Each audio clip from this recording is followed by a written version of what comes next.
I want the door shut. It's too noisy. Okay. In Ernest Hemingway's novel, The Sun Also Rises, two characters are discussing bankruptcy. How did you go bankrupt? Asked Bill. Two ways. Two ways, Mike responds. Gradually, then suddenly. No three words better apply to the decline in post-secondary education that has transpired. Gradually, then suddenly. These three little words paved the road that led to today's hearing. Over the course of years, decades even, universities gradually nurtured a campus culture of radicalism in which anti-Semitism grew and became tolerated by administrators. The committee's been steadfast in its dedication to attacking the roots of anti-Semitic hatred, including anti-Israel DEI bureaucracies and questionable foreign funding. Then suddenly, over the course of weeks, days even, universities burst into anti-Semitic chaos. October 7 ignited a powder keg of pro-terror campus fervor, a shocking spectacle for the American public. Suddenly, the radicalized zealots found a cause and group that they could graft their hate onto. Somehow, Jews fit neatly into DEI's oppression matrix, thereby justifying anti-Semitism. In the morning following October 7, radicalized students have harassed, assaulted, and intimidated their Jewish peers. These anti-Semitic protests have led to hijacking buildings, erecting unlawful encampments, disrupting classrooms, and canceling commencements. They've been the principal agents of anti-Jewish harassment and violence and have made an absolute mockery of so-called university leaders. That's why the committee is yet again calling for accountability from those in charge of universities. Today, with Mr. Michael Schill of Northwestern University, Dr. Gene Block of UCLA, and Dr. Jonathan Holloway of Rutgers University. Each of you should be ashamed of your decisions that allowed anti-Semitic encampments to endanger Jewish students. Mr. Schill and Dr. Holloway, you should be doubly ashamed for capitulating to the anti-Semitic rule breakers. Our job today is first and foremost to hold those who are supposed to be in charge to account. Dr. Gene Block, you will testify to the horrific violent events that unfolded at UCLA, leading to 243 arrests. You cleared the encampment only after a violent riot erupted. For days, you stood by as Jews were assaulted and the illegal checkpoints blocked access to campus in broad daylight. Your actions were too little, too late. Second, the committee will highlight the concessions universities doled out to rule breakers. Dr. Holloway, you accepted 8 of the 10 encampment demands, including an egregious amnesty deal to Rutgers students and faculty involved in the encampment. I'd like to know what sort of message you think that sends to your Jewish students. Mr. Schill, you cut a disgraceful deal with the encampment that prompted 7 Jewish members of your own anti-Semitism advisory committee to resign in protest. You and President Holloway struck deals that guarantee jobs and admissions to Palestinians in apparent violation of federal anti-discrimination laws. I'd like to know how you think your quotas comply with the Civil Rights Act. Those who are in charge of universities who negotiate with pro-terror protesters are not doing their jobs. Taxpayer dollars have no business funding universities without principles that align with the principles of this country. Each of you refuse to enforce your own rules, preserve campus safety, and protect Jewish students. Finally, I want to make one thing clear. The purpose of these hearings is not to enact right-wing cancel culture as purported by the left. The purpose is to end anti-Semitic violence and harassment on campus. Full stop. Hearings with college presidents are meant to help guide post-secondary education policies going forward that meet the needs and respect the rights of all students. We will certainly keep your answers to our questions in mind as the committee conducts further business. With that, I yield to the ranking member. Thank you, Madam Chair, and thank our witnesses for appearing today. There's no question that we can do more to combat anti-Semitism, not just on college campuses, but everywhere. No one should be threatened, harassed, or attacked because of who they are or who they worship. Moreover, students cannot learn if they feel unsafe. Yet here we are for the 5th time in 6 months holding another hearing to complain about the problem of anti-Semitism, but no work is being done to find a meaningful solution to address animus on college campuses. Complaining about a problem is not a solution. It certainly riles people up, generates a lot of media coverage, but it doesn't solve anything. To the best of my knowledge, the only change that has resulted from these hearings is that a handful of individuals have lost their jobs. Schools have had to dedicate hours that they could have spent working to combat discrimination on campus instead of responding to the majority's the legal requests, and law firms advising college presidents have made a lot of money preparing their clients to testify in these hearings. In 2017, after white supremacists marched through the grounds of the University of Virginia, chanting slogans such as "Jews will not replace us," I wrote a letter to my Republican colleagues asking for a hearing to discuss rising tensions and discrimination on college campuses. Regrettably, the committee did not hold any such hearings, and we did not address the issue at the time. Jewish students, in fact, all students, have a right to attend college free from hostility and in compliance with Title VI of the Civil Rights Act of 1964. There's no excuse for anti-Semitism on campus, and everyone is entitled to a safe harbor. And this is why we should ensure that the Department of Education's Office of Civil Rights has the resource it needs to investigate where campuses are failing to protect against anti-Semitic acts or otherwise not protecting against civil rights violations. And I believe we should increase funding for that office in light of the increased number of complaints. But last year, my Republican colleagues called for a 25% cut in funding for that office. This would have been a significant impediment for the for the Department of Education's efforts to investigate these issues. Meanwhile, DEI programs, which try to bring people together, are being disparaged and eliminated. But as I've said before, hateful incidents of anti-Semitism do not happen in isolation. They're the byproduct of this country's century-long history of white supremacy and anti-Semitism. And we cannot feign surprise at hate speech on our college campuses. And I'll note again that campuses are polarized, as is our society. We've unfortunately seen a disturbing rise in incidents not only of anti-Semitism, but also Islamophobia, racism, homophobia, and all other forms of hate, and all of which need to be addressed. But as Mr. Lawrence notes in his testimony today, colleges and universities exist to examine complex issues, challenges, and ideas to provide a forum in which issues and opinions can be explored and can be debated. Freedom of inquiry and expression must include the right to protest. And he also notes that the limits of this expression are reached when actual threats or undue disruption of the university's operations are involved. No one in this panel is advocating for violence, harassment, or disruption of the university's operations, but students have the right to peacefully protest and express their opinions, regardless of whether or not those opinions are politically unpopular or morally abhorrent. In public colleges and universities, two of which are with us today, the First Amendment protects both popular and agreeable speech and speech that people can reasonably disagree with, including sometimes hateful words. But again, in painting with a broad brush, the majority has attempted to remove any distinction between hate speech and genuine political protest. Now, I'd like to remind everyone that the civil rights movement of years past has always moved public opinion rather than just waiting it for change.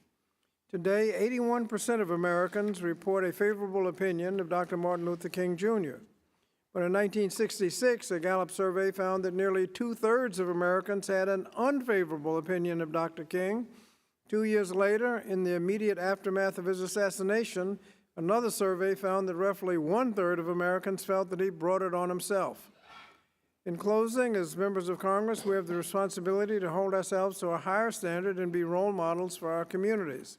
By fueling culture wars, as I believe these hearings have done, we're setting an example for others to feed into and continue to escalate the tensions on college campuses.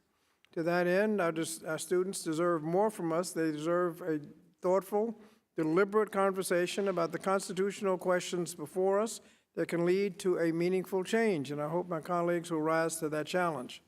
Thank you, Madam Chair, and I yield back. Thank you, Mr. Scott. Pursuant to Committee Rule 8C, all members who wish to insert written statements into the record may do so by submitting them to the committee clerk electronically in Microsoft Word format by 5 p.m., 14 days after the date of this hearing, which is June 6, 2024. And without objection, the hearing record will remain open for 14 days to allow such statements and other extraneous material referenced during the hearing to be submitted for the official hearing record. I now turn to the introduction of our witnesses, and I recognize Ms. Bonamici to introduce our first witness. Thank you, Madam Chair. Michael Schill is Northwestern University's 17th president. He also serves as a professor of law at the Northwestern Pritzker School of Law and a professor of finance and real estate in the Kellogg School of Management. He previously spent 7 years as president of my alma mater, the University of Oregon. He has also served as dean and professor at the law schools of University of Chicago and UCLA, and has also held tenured faculty positions at New York University and the University of Pennsylvania. President Schill founded NYU's Furman Center for Real Estate and Urban Policy, which has become one of the nation's leading research centers on housing. Welcome to the committee, President Schill. Thank you, Ms. Bonamici. Our second witness is Dr. Jonathan Holloway, who's the president of Rutgers University in New Brunswick, New Jersey. Our next witness is Mr. Frederick Lawrence, who's the secretary and CEO of the Phi Beta Kappa Society, located in Washington, D.C. Our final witness is Dr. Gene Block, who's the chancellor of UCLA in Los Angeles, California. We thank you for being here today and look forward to your testimony. I will remind the witnesses that we have read your written statements, which will appear in full in the hearing record. Pursuant to Committee Rule 8D and committee practice, I ask that you each limit your oral presentation to a 5-minute summary of your written statement. I also remind the witnesses to be aware of the responsibility to provide accurate information to the committee. I will first recognize President Schill for 5 minutes. Thank you, Chairman Fox, Ranking Member Scott, and members of the committee, and also thank you, Representative Bonamici, for that kind introduction. I agree with the committee that anti-Semitism is rising on college campuses, including our own. This committee is also right to be shining a light on the subject for the American people. In that spirit, let me address 4 issues as they relate to Northwestern: anti-Semitism on campus, our guiding principles of community safety and academic freedom, the encampment itself, and our plans moving forward. First, our universities are on the front lines of the disturbing spike in anti-Semitism that accelerated following Hamas's horrific terrorist attacks on October 7th. Across the country, the open harassment and intimidation of Jewish people on the streets and social media has also infected our classrooms and our campuses. As the descendant of Holocaust victims and survivors, rising anti-Semitism in the world affects and alarms me personally. I lost relatives in the Holocaust, so it is not abstract to me that the world's Jewish population has not recovered to where it was before World War II. The fact that Israel is a cherished homeland is not theoretical to me. It is where family members who survived the war found refuge. My family's history is a constant reminder to me of what can happen when anti-Semitism is allowed to take root. Where there is conduct that threatens the Northwestern community, we must impose discipline, and we have done so. Yet I'll be the first to admit our existing rules and policies are falling short. We must improve our processes to meet the current challenge. At my direction, we'll be working over the summer to update our student conduct code. These new policies will be in place before students return to campus. We are confident we can continue to promote two principles at the core of our mission: free expression and academic freedom, while disciplining harassment and intimidation. I want to take a moment to address the encampment at Northwestern and the choices we made.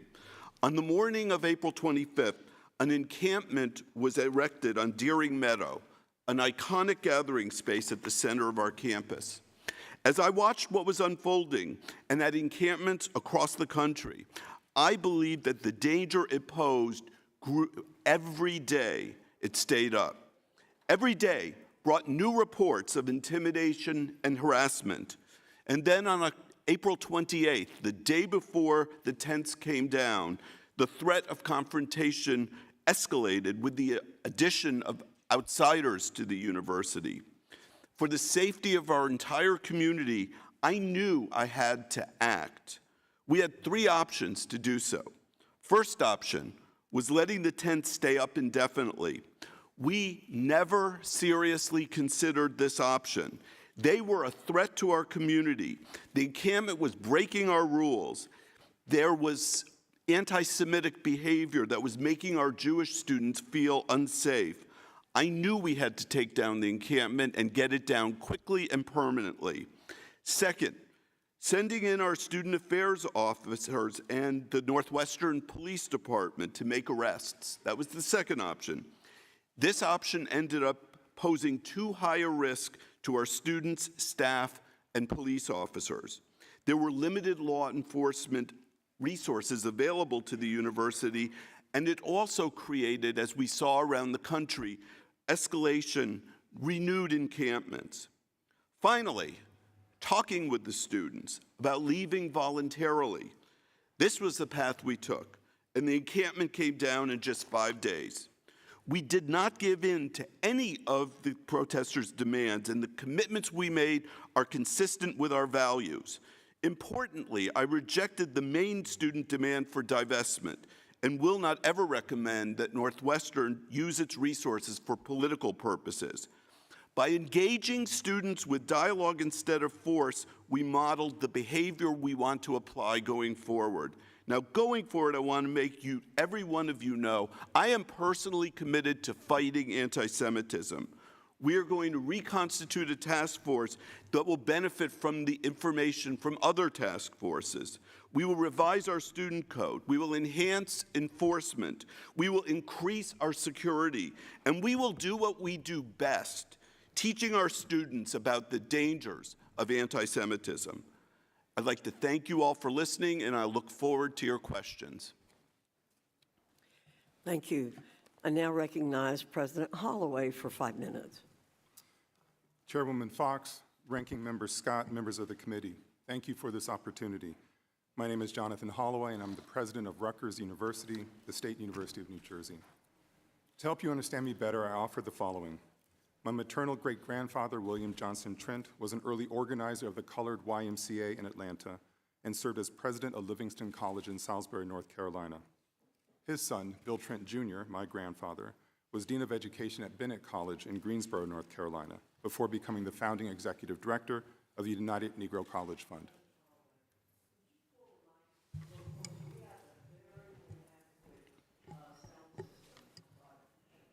Sure. May I start the paragraph at the beginning? Okay, where I left off. Even closer. Okay. his son, Bill Trent, my grandfather was Dean of Education at Bennett College in Greensboro, North Carolina, before becoming the founding executive director of the United Negro College Fund. My father, a career officer in the Air Force, was the first black person to teach at the Air War College in Montgomery, Alabama. I share this to make clear that a commitment to education and to providing access is in my DNA. And though I fully recognize the myriad ways in which my experience and that of our Jewish community are different, I know something about the awful impact of discrimination too. When I served as an intern for the House Ethics Committee, my father brought me to Capitol Hill on my first day. As we approached the committee offices, he said, when I was your age, the only way someone who looked like us could cross the threshold is if he were pushing a food cart. This is part of the reason this discussion matters so much to me. I tell you with pride that Rutgers boasts one of the largest Jewish student populations in America, and I tell you with conviction that we condemn anti-Semitism in the strongest terms possible. We do so today, we did so long before October 7th, and we will always do so. Rutgers, home to nearly 100,000 students, faculty, and staff, takes pride in being a public university. We conduct life-changing research and clinical care, and we educate tomorrow's leaders, many of them first-generation college students, and many of them from low-income families. What's more, Rutgers is world-renowned for its Jewish scholarly community. We are one of only a few dozen universities in America with the Department of Jewish Studies. Our Bildner Center for the Study of Jewish Life holds public lectures, trains teachers on Holocaust education, and hosts the Rutgers Jewish Film Festival. Rutgers is also home to the Miller Center on Policing and Community Resilience, which is dedicated to protecting valuable communities that are facing anti-Semitism or other forms of intolerance. The Rutgers Hillel and Chabad houses, both among the largest in higher education, sit in the heart of our Big Ten campus in New Brunswick. During my presidency, we have developed a formal partnership with Tel Aviv University focused on faculty collaborations. As part of that relationship, TAU researchers will have a presence in the Health and Life Sciences Center being built in New Brunswick. We find ourselves here today because of the devastation that the Hamas terrorist attacks have wrought. It is heartbreaking to think about the senseless and horrific violence of October 7th, about the hostages still held captive by Hamas 230 days later, about the thousands of Palestinian children killed in the war, about the humanitarian crisis in Gaza that gets worse every day. At Rutgers, this war has been a tragedy for our Jewish and Palestinian communities. Many in our community, searching for a way to curtail this tragedy, have turned to activism and protest. During this period of heightened fear, anxiety, and polarization, Rutgers has focused on three essential priorities: to ensure the safety of our community, to affirm and uphold our policies, and to promote dialogue and education. I'd like to emphasize this last point, dialogue and education. Disciplining a person for breaking a rule is easy. It is much harder to build the trust to question and to understand across difference. The battle against anti-Semitism, against bigotry in all of its forms, must be waged with education. We began this semester with lectures and films centered on meeting discrimination with humanity. In New Brunswick, we established an advisory council on anti-Semitism and Jewish life, whose work continues to be pivotal. Jewish studies and Middle Eastern studies faculty have brought Israeli and Palestinian students together in a classroom, not to convince or to change minds, but simply to listen to each other. We have planned training and discussion around anti-Semitism, and we have partnered with the Anti-Defamation League in these efforts. Like so many other universities this spring, we saw a protest encampment take shape on our New Brunswick campus. It lasted for a little more than 72 hours. When on the third morning, some student protesters called for a rally to disrupt exams, we moved quickly to shut the encampment down. We made a choice. That choice was to engage our students through dialogue as a first option instead of police action. We had seen what transpired at other universities and sought a different way. Without compromising on my fundamental stance against divestment and boycotts, we agreed to talk and to listen. If ever there was a time for dialogue and a focus on civil discourse, it is now. We are in a highly polarized time where we are confronted by objectionable and offensive ideas. Part of what universities do is to help the members of our community navigate that reality so that they become better, stronger, and more resilient citizens. We do that by teaching people to be curious, to listen, and to engage in civil discourse. Finally, let me speak briefly to the Rutgers community. I have heard you over the last several months. I have heard your frustration at injustice in our world, your pain at senseless suffering, and your desire to make Rutgers a stronger community. And for that, I want to say publicly, thank you. We cannot give into the easy path of letting our differences become our divisions. The healing will take time, and through these efforts I mentioned earlier, I am committed to it. We are committed to it. Thank you, and I look forward to your questions. Thank you, President Holloway. Mr. Lawrence, I recognize you for 5 minutes, and I ask you in advance to pull the mic close to you. Again, we have a very inadequate sound system right now. Thank you, Madam Chair. And I'd like to thank the committee for inviting me today to speak with you. My name is Frederick M. Lawrence, and I'm here in my personal capacity to share my experience and thoughts as a former law school dean, a former university president, and a professor of American higher education law. The past academic year has deeply challenged all stakeholders of our college and university communities and our society at large. Images of campus protest and unrest will long stay in our minds. It is precisely at times like these that we must hold fast to the first principles that underlie the mission of American higher education and that form the bedrock of a flourishing democratic society and a vibrant culture. Let me first emphasize that the safety of students on campus is critical and it is essential. Students cannot learn if they fear for their safety. No one is permitted to threaten another. And a university is both entitled to and required to respond to violence or threats of violence. Similarly, students do not have a right to disrupt the operations of a university unduly. For example, defacing, occupying, or blocking entry to campus buildings is not protected expression, whereas protests outside a building would be. So what should our universities do in these challenging times? When looking at any issues on campus, we always need to keep in mind that the fundamental goal of our colleges is the creation, discovery, and sharing of knowledge. The intellectual challenges of campus life may come from many sources, including protest. That is why colleges should begin by presuming expression, including protest, to be protected forms of academic freedom and of free inquiry.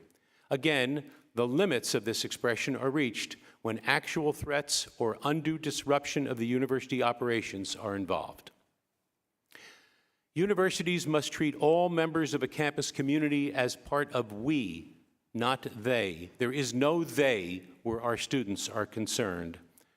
We must encourage listening to each other, robust debate, and learning. Schools do best when they seek dialogue across ideological and political differences between and among the members of the campus community, and when they share a commitment to transparent decision-making. This approach is most successful when it draws on months, if not years, of conversation and engagement. I not only believe this to be true, I have seen it. I have had the opportunity to participate in the application of these principles on campus firsthand, including a recent free expression residency that was part of an ongoing campus-wide engagement on issues of expression, of community, and dialogue. During this time, I met with Jewish and Muslim student leaders to discuss their views on the Israel-Palestine conflict and how it affected their lives. I shared personal stories of a former colleague who suffered the tragic loss of his daughter and son-in-law when they were murdered on October 7th, and a former student born in Gaza whose family confronts the humanitarian crisis there. The ensuing discussion was not easy, but I believe that the students both spoke to and listened to each other. Campus officials have told me that these meetings continue in a spirit of cooperation, not antagonism, with the goal of advancing difficult conversations, even where there are strong feelings and disagreements about key fundamentals. Colleges and universities exist to examine complex issues, challenges, and ideas, and to provide a forum in which issues and opinions can be explored and can be debated. Freedom of inquiry and expression must include the right to protest. As we seek productive paths forward, it is worth recognizing that this is not just a campus issue. We have seen increased polarization throughout the world, so we should not be surprised when this happens as well on our college campuses. And when it does, we have the opportunity to build on the critically important work of role modeling and of teaching how to practice free speech, not just with people who share our views, but also those with whom we disagree passionately and yet with whom we share a community. I thank the committee, and I look forward to your questions. Thank you. Chancellor Block, you're recognized for 5 minutes.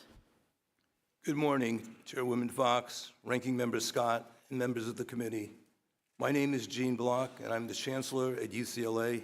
Thank you for inviting me here today. Let me start by affirming that all forms of discrimination, including anti-Semitism and Islamophobia, are antithetical to UCLA's values and corrosive to our culture. I wish I could say that our campus has been immune to the disturbing rise of anti-Semitism across our country since October 7th. Sadly, that's not the case. What I can say, and what I'll address today, is how we've been confronting and will continue to confront this challenge.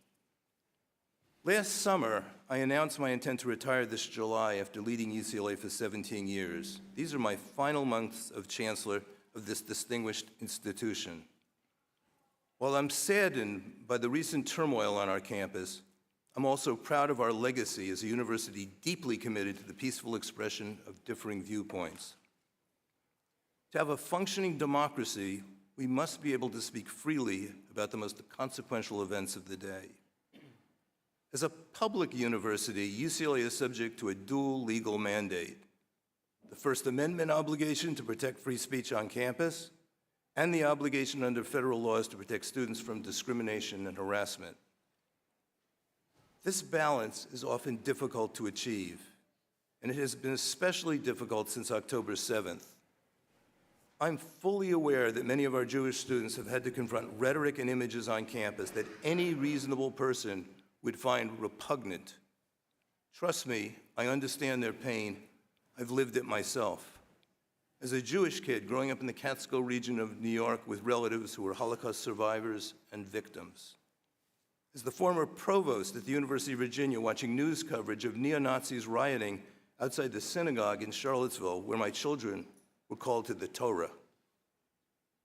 As the chancellor of UCLA, where an art show depicted me with exaggerated facial features that were reminiscent of caricatures of Jews during the Nazi era. As we all know, being an American means sometimes being asked to tolerate offensive and even hateful speech protected by our Constitution. But there are limits. At UCLA, we draw the line when speech crosses into intimidation, threats, and harassment of our community. UCLA has a proud history of peaceful protest. Before October 7th, we successfully navigated campus protests using strategies recommended by the University of California. But on April 25th, as a result of a conflict that spread across universities across the country, a protest sprang up at the center of our campus, testing the limits of our approach. We are part of the University of California system. We followed University of California policy guidelines that directs its 10 campuses to only use law enforcement to remove protesters when absolutely necessary to protect the physical safety of our community. Accordingly, the encampment remained. As the encampment grew to more than 500 protesters, some of whom were not even affiliated with UCLA, it disrupted normal access to some classes. On April 28th, I decided to remove the encampment after violence broke out between opposing demonstrators, and I asked for a security plan to do so. We gave the protesters written notice that the encampment was unlawful on April 30th and instructed them to disperse. But before the necessary police resources could be assembled, assailants attacked the encampment that evening. Tragically, it took several hours before law enforcement could quell the violence. On May 1st, with the support of the University of California's President Michael Drake, we provided protesters a final opportunity to leave. But when more than 200 protesters refused police orders, law enforcement removed the encampment that night. With the benefit of hindsight, we should have been prepared to immediately remove the encampment if and when the safety of our community was put at risk. We have since taken decisive action. I created a new Office of Campus Safety that reports directly to me. UCLA is conducting a thorough examination of our security processes. The University of California has also engaged independent law enforcement experts to initiate a review of the confrontation, including our planning and security protocols. Finally, we will hold accountable all those engaged in violence or violated our policies. No student should be threatened or excluded based on their beliefs or identity. While we'll always have to strive hard to meet this obligation, we must also maintain our commitment to academic freedom and free speech. The balance is central to UCLA's educational mission. It's not always easy to strike a perfect balance, but that must be our goal. Thank you again, and I'm looking forward to answering your questions. Thank you, Chancellor Block. Under Committee Rule 9, we will now question the witnesses under the 5-minute rule. I ask members to keep your questions succinct so the witnesses will have time to answer and not ask a question with few seconds left. I now recognize myself for 5 minutes of questioning. This question is for all three of the presidents. All of your universities have been hotbeds of pervasive anti-Semitism. Please tell me how many students have your university suspended? How many students have been expelled for anti-Semitic conduct since October 7th? President Schill? To my knowledge, no student has been expelled or suspended. We have ongoing investigations, and there have been terminations of staff. President Holloway? We have ongoing investigations as well, but I can report that we've suspended 4 people, and then 19 others are have experienced other levels of disciplinary consequence. Chancellor Block? Yes, we have, I believe, over 100 active investigations right now. We're evaluating 100 cases since October 7th of both anti-Semitism and Islamophobia. So, very few students have received any kind of disciplinary action from your campuses. Now, President Schill, you said some staff have received disciplinary actions. So I'll ask all three of you the same question. How many faculty and staff have you fired or suspended for anti-Semitic conduct or conduct related to the pro-terror encampments since April 17th? So, Dr. Fox, if I might just correct the premise of your question.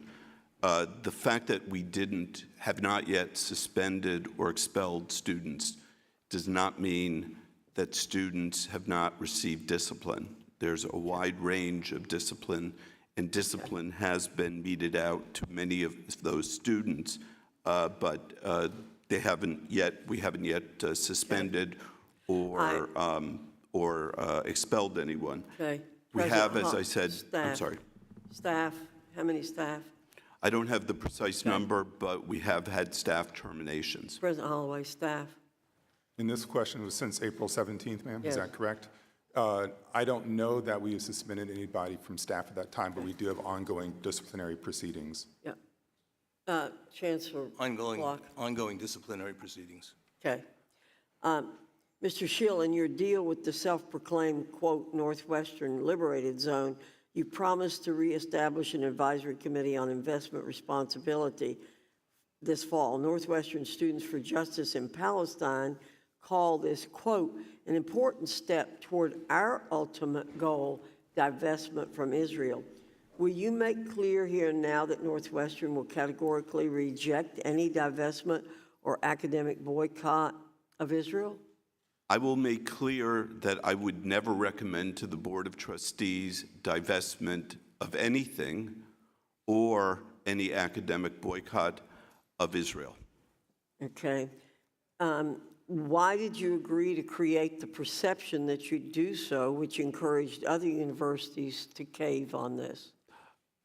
That committee is a committee that pre-existed. We had that committee for several years. We had already told the investment committee of the Board of Trustees that we would be beginning that committee, starting that committee up again in September. That was done months before the encampment. And so we were going to do that anyway, and there is no intent. That is not a board committee. That is an advisory committee. Okay. It has faculty and 2 students, and they're not necessarily from this group. Thank you. Chancellor Block, numerous videos showed Jewish and other UCLA students being denied access to central parts of campus by encampment members who had set up unauthorized checkpoints. In some cases, the students were questioned on whether they were Zionists. Why did you fail to immediately clear these checkpoints? I heard accounts of, thank you, Chairwoman. I heard accounts of students being blocked, and we issued instructions to our staff to make sure that all walkways were free and the students could freely pass without obstruction. And that was, I believe, I then sent a memo out to the entire community on, I believe April 30th, instructing that that was intolerable and would not tolerate the blocking of access to parts of campus. And did it stop as a result of what you said? I believe it did, but we kept vigilant. Thank you. Yield back.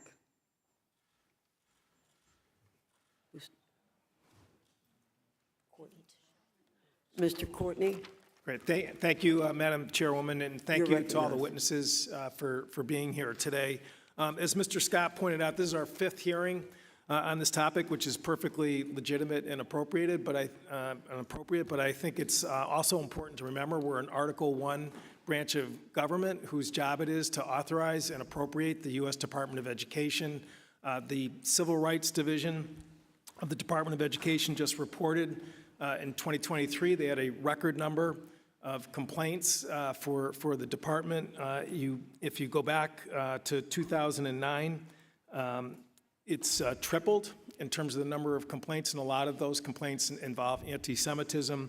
But the staffing level at the Civil Rights Division of the U.S. Department of Education back in 2009 is larger than it is today. And as Mr. Scott pointed out, the budget that the majority reported out last year from the Appropriations Committee for the Civil Rights Division would have cut their budget by 25%, which I would characterize as the equivalent of defunding the anti-Semitism police. And again, I think it's our job at some point to focus on the fact that we need to beef up the ranks of that department, whose mission it is to investigate and to curtail this type of activity. Madam Chairwoman, I would now like to yield the balance of my time to Mr. Norcross from New Jersey.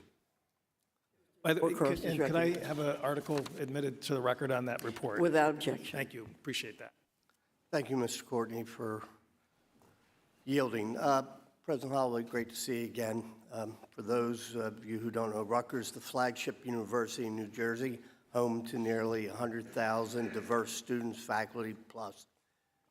Second highest Jewish population, close to 7,000 students, and almost 7,000 Muslim and Arab students. Since October 7th, there's no question that the anti-Semitic has increased at Rutgers. In fact, we had the conversation year over year. It could be as high as 10 times what it was the year before. And you and I have talked about this. In fact, I called you at 6:30 in the morning when I first heard about Rutgers, quote, negotiating to end the encampment. And you picked up the phone, and we've had that continuing conversation. You know, I've spent my life representing workers, protesting. I know it quite well. I'm a firm believer in the First Amendment.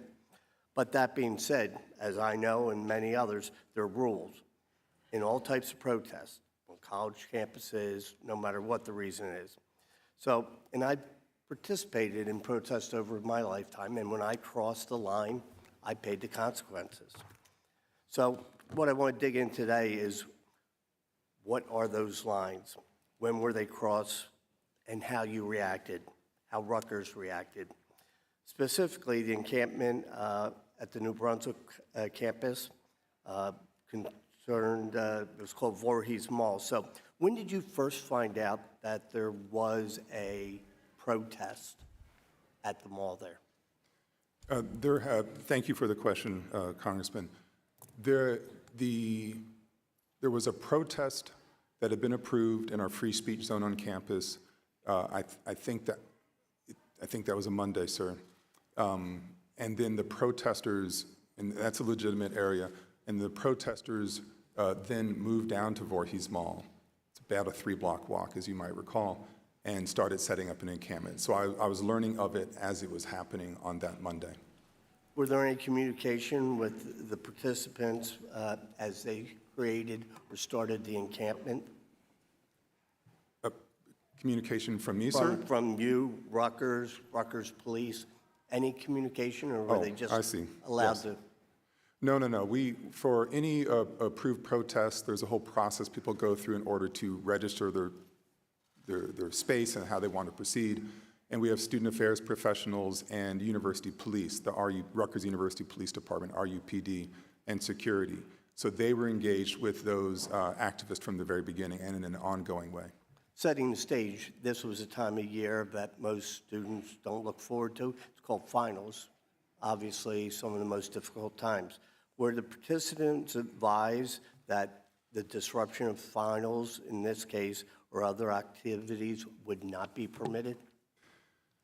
The participants, it was made clear that we were going to allow the encampment and consider it a speech act in the spirit of First Amendment and free expression, but that encampment could not disrupt university processes, could not bar people from entering buildings, could not be disruptive in terms of excessive noise.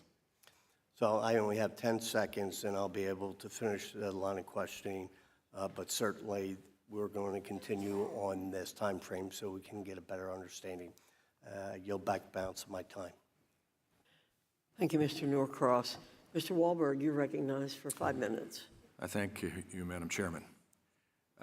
President Schill, your President's Advisory Committee on Preventing Anti-Semitism and Hate recently disbanded after 7 Jewish members of the committee, including its co-chair and a university trustee, resigned in protest of your caving to the encampment's demands. You and your administration had cited the creation of this committee as proof you are working to counter anti-Semitism. But 3 faculty members you appointed to it had objected to the committee's very creation in a letter that downplayed anti-Semitism and defended the phrase "from the river to the sea." At least 2 of them have supported BDS efforts against Israel. Question: why did you believe it was appropriate to appoint faculty members who have defended and made excuses for anti-Semitism and oppressed and opposed the committee's purported mission of combating anti-Semitism? Thank you for your question, Congressman Wahlberg. The number one, I'd like to just address the premise of your question. The 7 members who resigned from the committee resigned for 2 reasons. They were unable to reach consensus about what anti-Semitism was. How could they reach consensus if you have people already having made clear statements that were anti-Semitic, that spoke for BDS and said that "from the river to the sea" is a good statement? And they resigned because they were not consulted with respect to the negotiations. Surprise, they surprise. did not resign. I'm sorry. Let me ask you, will you commit to keeping off those type of members of a committee if you reconstitute this committee as you say you're going to do? I will be appointing to the task force that we are going to create faculty, staff, administrators who I believe are committed to fighting anti-Semitism and as committed to fighting anti-Semitism as I am. We'll be watching. President Schill, one of the advisory committee members, Jessica Weniger, has been a leader of academic boycott efforts against Israel. She's also referred to, and I quote, Zionist media and condemned, quote, white liberal dialogue politics, and she signed a petition defending a Palestinian terrorist who murdered 2 Israeli college students in a bombing. Do you acknowledge Professor Weniger as grossly unfit for a committee meant to combat anti-Semitism? I do not believe in the BDS movement. I am in print against it at my previous university, and I will not be discussing individual faculty members or so their you won't writing. say that a person like her, let's forget her name, but a person with her principles will not be on this commission? I will be appointing people to the committee who are committed to fighting anti-Semitism. Your record isn't that way. You also appointed a leader of Northwestern's Middle Eastern and North African Student Association to the advisory committee, despite the fact that in the days after October 7th, the MENA Student Association released a statement explicitly supporting the terrorist attack, saying this, and I quote, "We resoundingly support Palestinian resistance to over 75 years of Israeli state-sanctioned violence and calling the terrorists killed in the attack martyrs." Do you agree these comments are shocking and beyond the pale? I will not be commenting, and certainly not commenting on any student in what students I think we're hearing say. that there's no change going to take place at Northwestern University relative to anti-Semitism. How could you possibly appoint a student who supported the October 7th terrorist attack to a committee meant to combat anti-Semitism? I'm not going to comment on the speech of our students or our faculty or our staff. What I will say is that committee was a committee that wasn't just anti-Semitism. We tried to do something which actually turned out to be impossible. We saw that very clearly. Let me just finish this. I think we've heard your response. In March, the advisory committee hosted University of Michigan professor Juan Cole to speak on Islamophobia and, quote, anti-Arab and anti-Palestinian biases. Fine.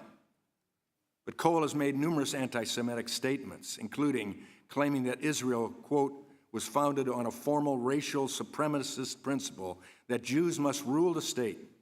And that, quote, the only thing that Palestinians and their sympathizers can do to make Zionists happy is to bend over and allow themselves to be royally screwed. What kind of committee on anti-Semitism invites an anti-Semite like this to speak? And with that, sadly, I end my questioning. I yield back. The gentleman yields back. Ms. Bonamici, you're recognized for 5 minutes. Thank you, Madam Chair. Thank you to the witnesses. Once again, I reiterate that we must stand together against anti-Semitism and do more to combat the harassment of Jewish students. There has been an undeniable rise in hate speech, including anti-Semitism and Islamophobia, on college campuses across the country. And although I realize that institutions must be held accountable, continuing to schedule repetitive politicized hearings to attack college presidents will not solve the scourge of anti-Semitism. We need to work with experts on anti-Semitism, legal scholars with expertise in the area, people knowledgeable in the field who could help us determine what the government response can and should be to the increase of anti-Semitism and racial hostility on campuses. Mr. Lawrence, thank you for so clearly articulating the value of higher education and why it's important to promote discussion in ways that respect free speech while keeping students safe. And as I've mentioned in this committee before, the American Jewish Committee, Jewish Federations, the Anti-Defamation League, and others have expertise we can draw on. And because this is also a Title VI issue, let's focus, as Ranking Member Scott and Representative Courtney said, on equipping the Office of Civil Rights with the resources that it needs, rather than cutting their budget, as my colleagues across the aisle have proposed. And I also want to note, as I did recently in the subcommittee, that my colleagues across the aisle expressed concern about anti-Semitism on college campuses, but we do not see the same concern when anti-Semitic comments and tropes come from their side of the aisle. For example, just a few days ago, the Truth Social account of Donald Trump included an outrageous video with Nazi-like language about a unified Reich. Did any of my colleagues on this committee call that out and ask the candidate that most of them have endorsed for its removal? It baffles me that some people are opposed to anti-Semitism when it's politically convenient instead of whenever it rears its ugly head. I'm also concerned about any suggestion that the first step to address protests should be to call police. It doesn't work in some cases, and as both Presidents Schill and Holloway and Chancellor Block noted, oftentimes many of the people protesting are not students, further complicating the issue. Northwestern and Rutgers both reached agreements with student protesters to address campus safety concerns while recognizing free speech rights. These agreements involved a shared learning environment that fostered the exchange of ideas between schools and school administration, actions that are directly in line with the university's academic message and mission. So President Schill, in your testimony, you discussed how you identified 3 options to address the encampment on Northwestern's campus.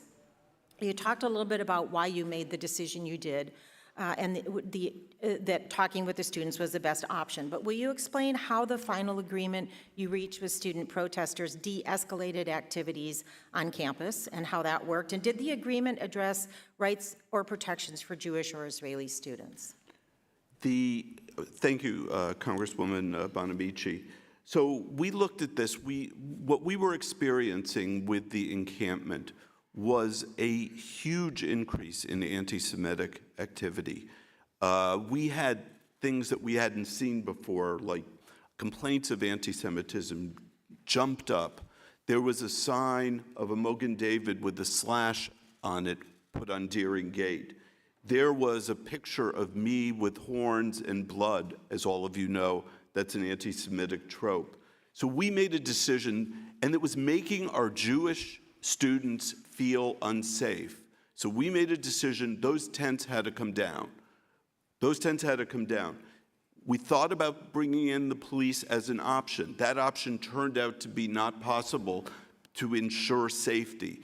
And my number one objective and mandate, when parents give me their children or lend me their children, I need to keep them safe. And I'm going to do everything I can to keep them safe. And bringing in police, because of the size of our police force and the resources, would have endangered our police, they would have endangered our students, and they would have endangered our student affairs staff. So then we made the decision to talk to our students, to model the behavior that we want to be engaged in, that dialogue rather than force. And we had a de-escalation. The tents came down right after the agreement was struck. The entire protest is now in conformity with university rules. We also there was nothing in that agreement that, just to be responsive to your full question, that specifically addressed the interests of Jewish students other than getting rid of that encampment, which was making our Jewish students feel unsafe. They couldn't walk through Deering Meadow. They couldn't pass Deering Meadow. They were worried about the outsiders on our campus, and we were worried about the outsiders and the threat that they entailed for our students. I see my time has expired. I yield back. Thank you. Thank you, Ms. Bonamici. Ms. Stefanik, you're recognized for 5 minutes. President Schill, the ADL released its report card for universities' responses to anti-Semitism, and you're aware that Northwestern was the only university whose grade was downgraded, correct? Yes, I am aware of that. And isn't it also true that the Northwestern earned an F for your failure to respond and combat anti-Semitism, and they called for your resignation? Is that correct? I have great respect for the ADL. I'm not asking your respect for the ADL. I'm asking, is it a fact that you earned an F and they called for your resignation? I have great respect for the ADL. I am sad that they gave Northwestern But an it's F. true. You got an F. Yes. Moving on. Let me tell you why you earned an F. I want to discuss what has been referred to as the Deering Meadows Agreement, your unilateral capitulation to the pro-Hamas, anti-Israel, anti-Semitic encampment. But let's talk about what has occurred on this encampment. Isn't it true that a Jewish Northwestern student was assaulted? So I want to question the premise of your question. No. I'm asking the questions. You're answering. Wasn't it true? My answer is not a capitulation. I'm asking the question. You're required to answer. Isn't it true that a Jewish Northwestern student was assaulted? There are allegations that a Jewish student was assaulted. We are investigating those allegations. Isn't it true that a Jewish student was verbally harassed and stalked to Hillel? There are allegations of that sort, and we are investigating them. Isn't it true that a Jewish student wearing a yarmulke was spat on? All of these are allegations that are being investigated. How long are these investigations going to occur? Well, if you remember, the encampment was up just a few weeks ago. So we believe at Northwestern in due process. We believe in investigations. We believe. So when are the investigations going to be finalized? I'm not going to be able to tell you that. They'll be finalized when the Conduct Office and the Title VI Office, which are well on this issue. This is why you've earned an F. Isn't it true that a Jewish student was told to, quote, go back to Germany and get gassed, end quote? I've heard that alleged. Again, it is being investigated. We will investigate any claim of discrimination or harassment. But it is a fact, you said that there have been 0 suspensions, 0 expulsions. Thus far, with lots of investigations on their way. You said something that was very important. You said we did not give in to demands, but the commitments we made as part of the Deering Meadows Agreement. You said the word commitments. Let me talk about those commitments. One of those commitments was funding 2 visiting Palestinian faculty for 2 years. Is that true? This is part of a program that we have had. We have used it with Afghanistan, Ukraine. It's for war-torn But isn't it true? I'm asking countries. you. Okay. The other one is you will fund the full cost for 5 Palestinian undergrads. That is also part of the program sponsored by our Buffett Institute. It is not a new program. It exists for people But it was whose announced education and research it was has been announced interrupted. as part of the Deering Meadows Agreement. Is that correct? It was part of, it was a goal set forth in the Deering Meadow Agreement. It will also include And people from Israel. Who was consulted when you embarked on the Deering Meadows Agreement? Was the President's Advisory Committee on Preventing Anti-Semitism and Hate consulted? That was not within the purview of the anti-Semitism So they were and not other consulted. forms of hate committee. Was Northwestern's Board of Trustees consulted? The chair of our board was consulted. But not the entire Board of Trustees. Our Board of Trustees has over 120 members. And isn't it a fact that members of the Board of Trustees expressed dissatisfaction with your failure to consult them? There's been some members of our Board of Trustees who have expressed dissatisfaction that they were not part of the decision-making. Did you consult with the General Counsel of Northwestern or an outside counsel on the Deering Meadows Agreement before it was agreed to? Yes. Are you aware that board members asked you this question and you said that you had not Not consulted? the outside counsel.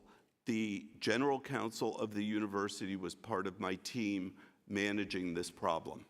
Did you consult with 2 members of the advisory committee that I referenced previously, the anti-Israel professor Jessica Winiger and the Kellogg professor Noor Katili? Were they consulted on the Deering Meadows Agreement? I consulted with several members, including them, but also including the Hillel director, and also including the Let's chair talk about of the Hillel committee. director consultation. Isn't it true that you asked the Hillel director whether it was possible to hire an anti-Zionist Hillel, head of Hillel, rabbi? I did not. I absolutely did not. I would never hire anyone based upon their views of being Zionist or anti-Zionist. That is not what I do. That's not what a great That's not according to the university whistleblowers does. that have come forward to this committee. Ms. I can't say Stefanik, your who has time talked has to you or not expired. talked to you, but I can tell you I can assure you the many truth. people have spoke to this committee. Thank you.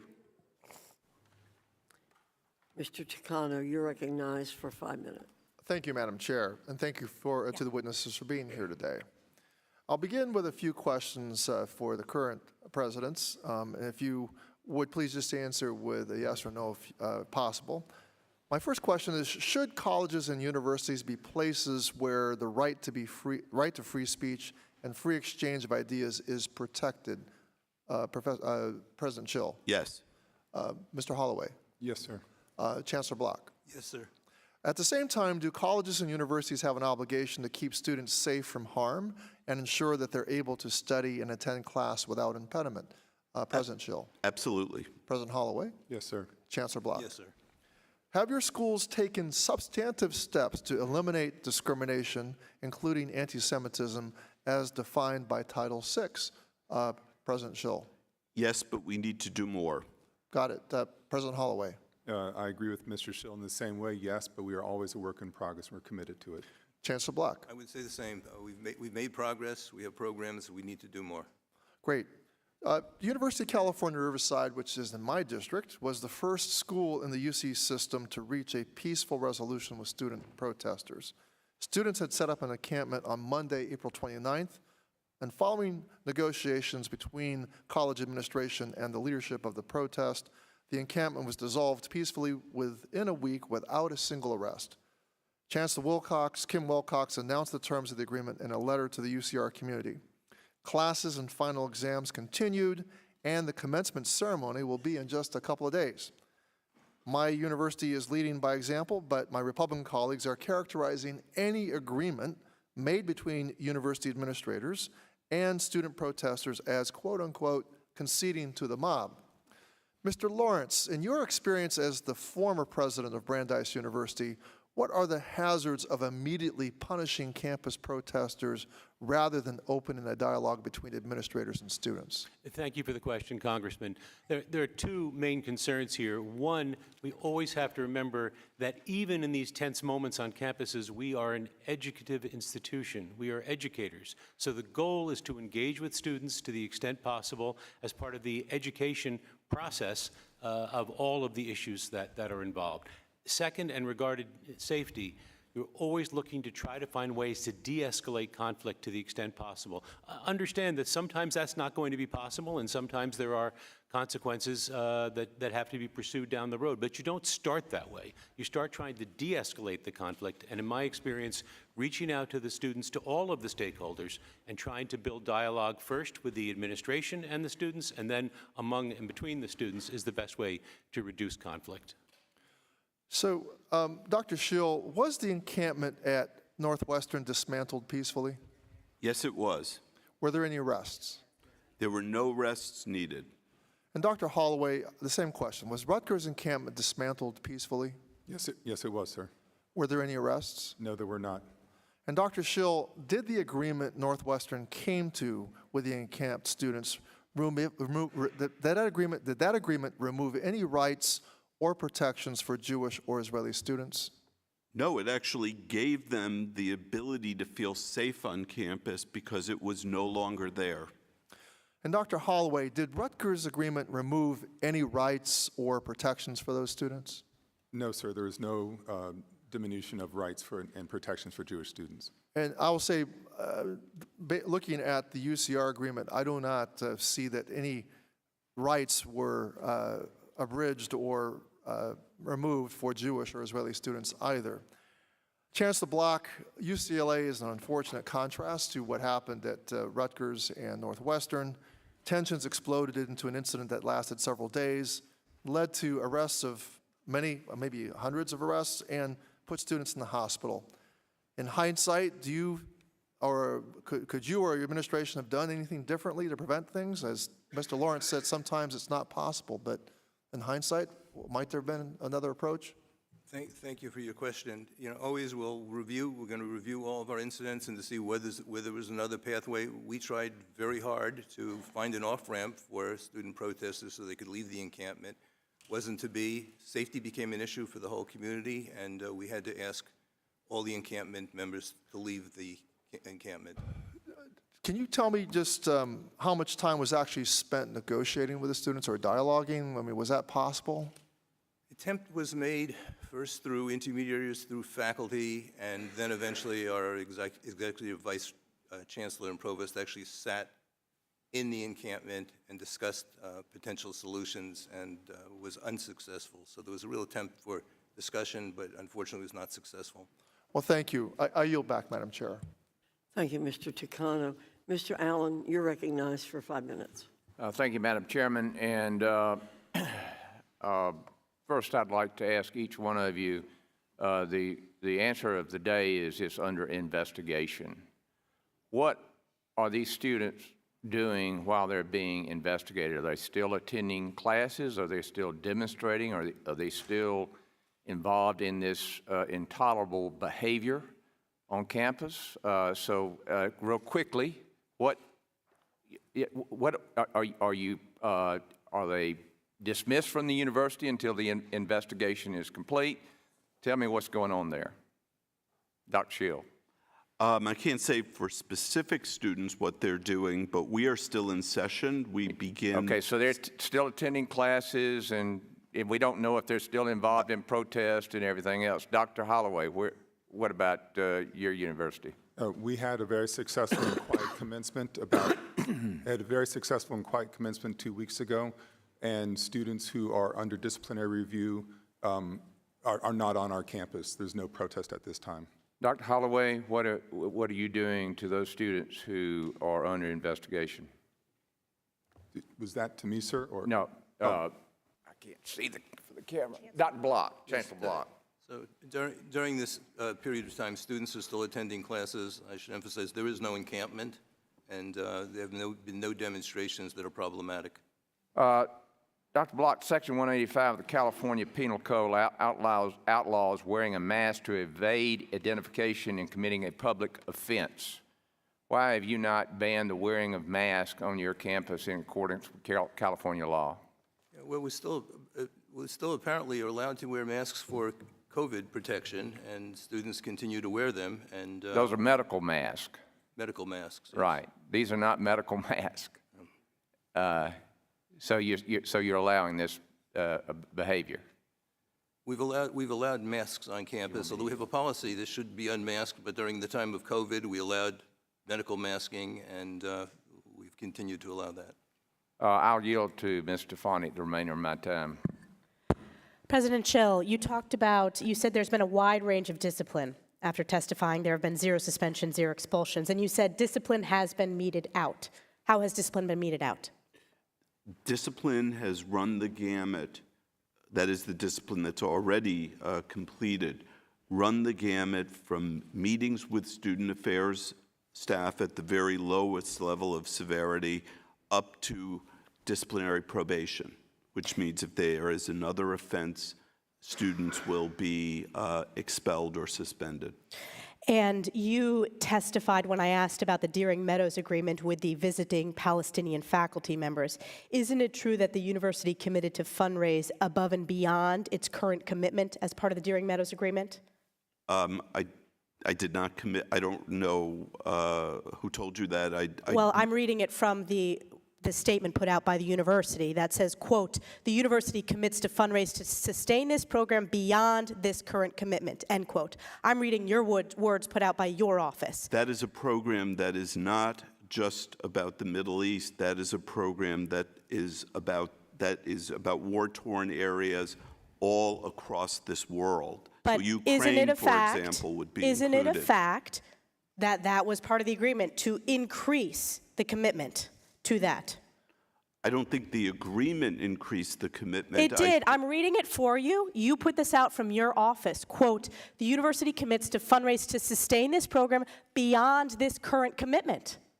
Is that no longer part of the Deering Meadows Agreement? When I hear beyond this commitment, I'm reading what your office put out. Are you asking me to interpret what my No, office I'm asking put out, you, or are isn't you that the just fact? reading it? What does beyond this current commitment mean? What I read that to be is beyond this current commitment, the rest of the world and over time.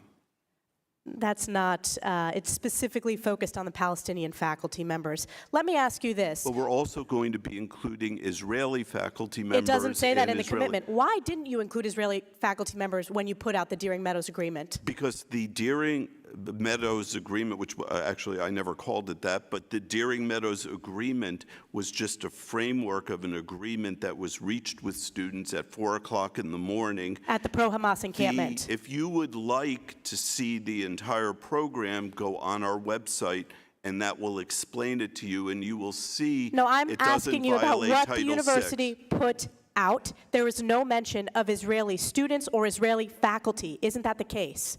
In the agreement that we reached, that there wasn't Israeli students there or Jewish students there. Because they weren't consulted. Isn't that the fact? Jewish and Israeli students were not consulted. Jewish and Israeli students were not consulted Exactly. with respect to Yield the back. agreement. Exactly. And it would Yield have been back. impractical to do that, Expired. Representative Stefanik, with all respect. Dr. Adams, you're recognized for 5 minutes.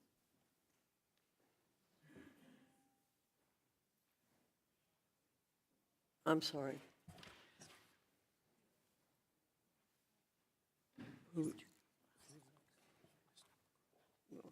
Mr. Norcross, you're recognized for 5 minutes.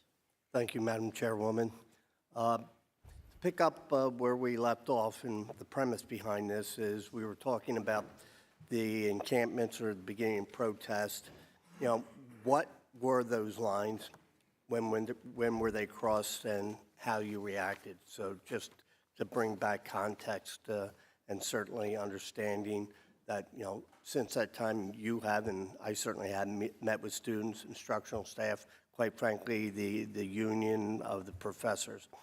But one of the issues that comes up and they're bringing to my attention is when the Rutgers Students for Justice in Palestine began to issue fuck finals call, which right in the middle of finals for an emergency protest at 7 a.m. on the 2nd. So obviously this is a heightened from what you suggested was a peaceful protest to something that's going to interfere with the ability of students to either attend their finals, feel threatened. Why didn't you order an immediate removal of the encampments once you learned that the participants were going to try to disrupt the finals? Thank you for the question. On the day of, I woke up probably around 6:15, and that's when I discovered the Instagram post that you're referencing, sent out by SJP. Within minutes, I was in touch with my leadership team, and I would say roughly by 6:30, we were all on a Zoom talking about the situation. It was at that time that I said that the encampment had to go down. This is a wild violation of, across the line, to use your language, sir, a wild violation, and we decided then to take the encampment down. In order to do so, in talking with the chief of police at Rutgers, he said that the process would take a few hours to make sure there were a sufficient number of police there that it could be done safely.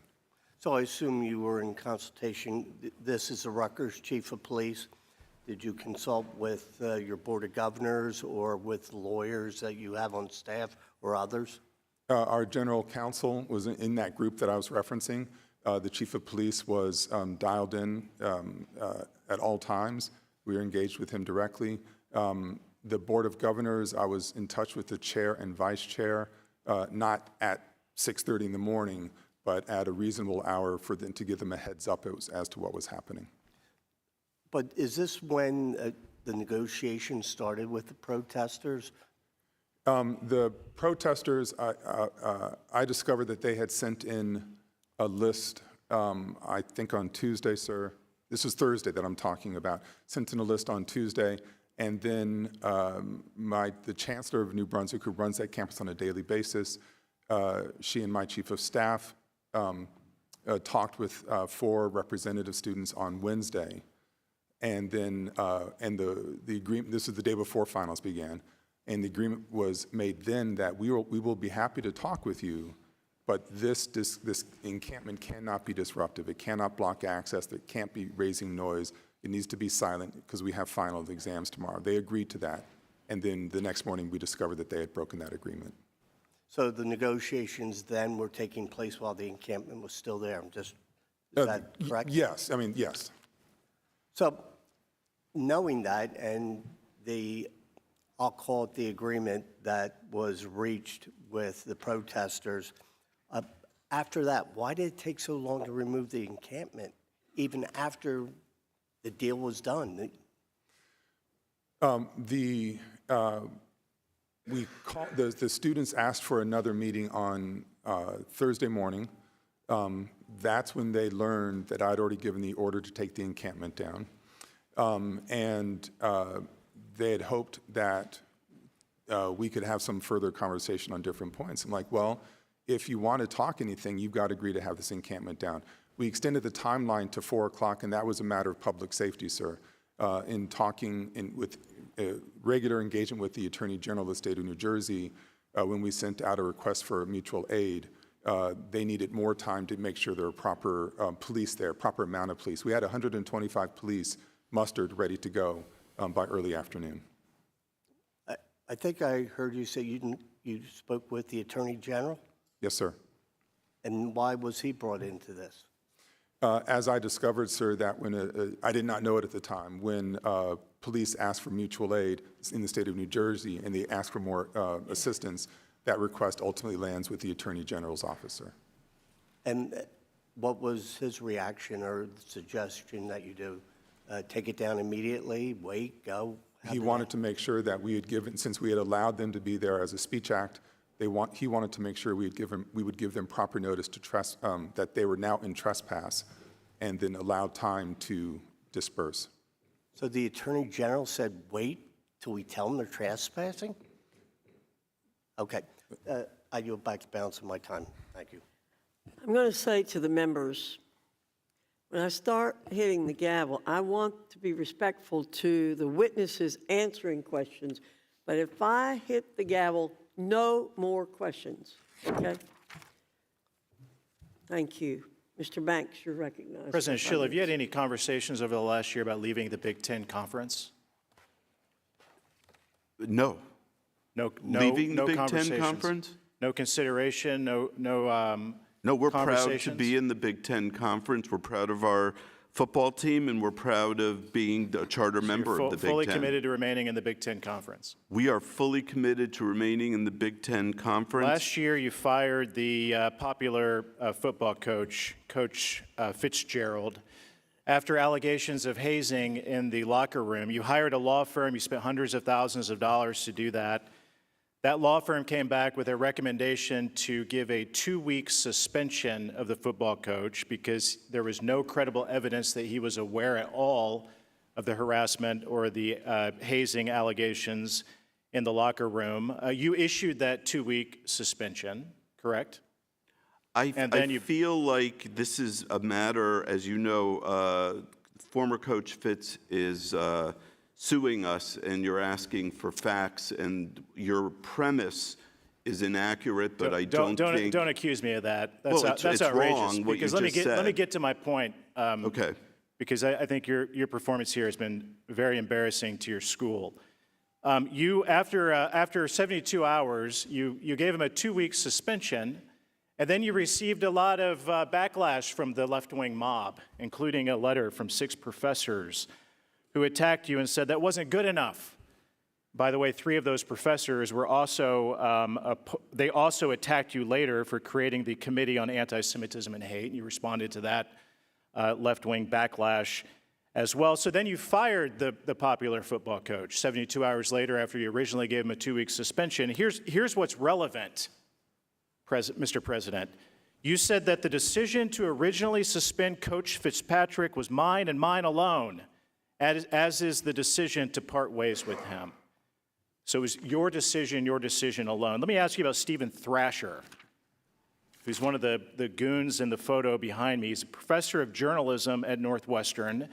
He and several of your faculty members locked arms. They scuffled with police officers, blocked the police officers on your campus from doing their job. Do they continue to teach students at Northwestern University after this embarrassing incident?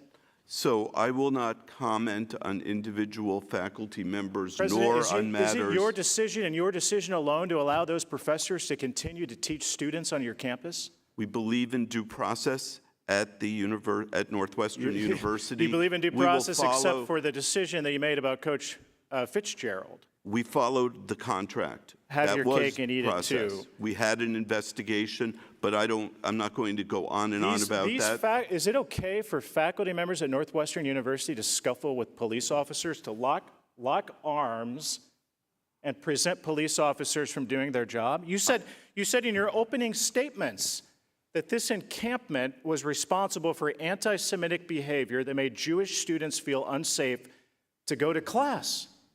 Is it okay for faculty members? Do they get away with that at Northwestern University? I am not going to comment on ongoing investigations and faculty personnel matters. There is a rule at the university that is confidential. That those faculty members would continue to have a job. Thrasher, by the way, is something of a professional prognosticator. In fact, he went to Columbia University to participate in their encampment, and you pay his bills. You're responsible for Stephen Thrasher's activities, which is really, really crazy. Let me ask you this. Are the Houthis and is Hamas a terrorist organization?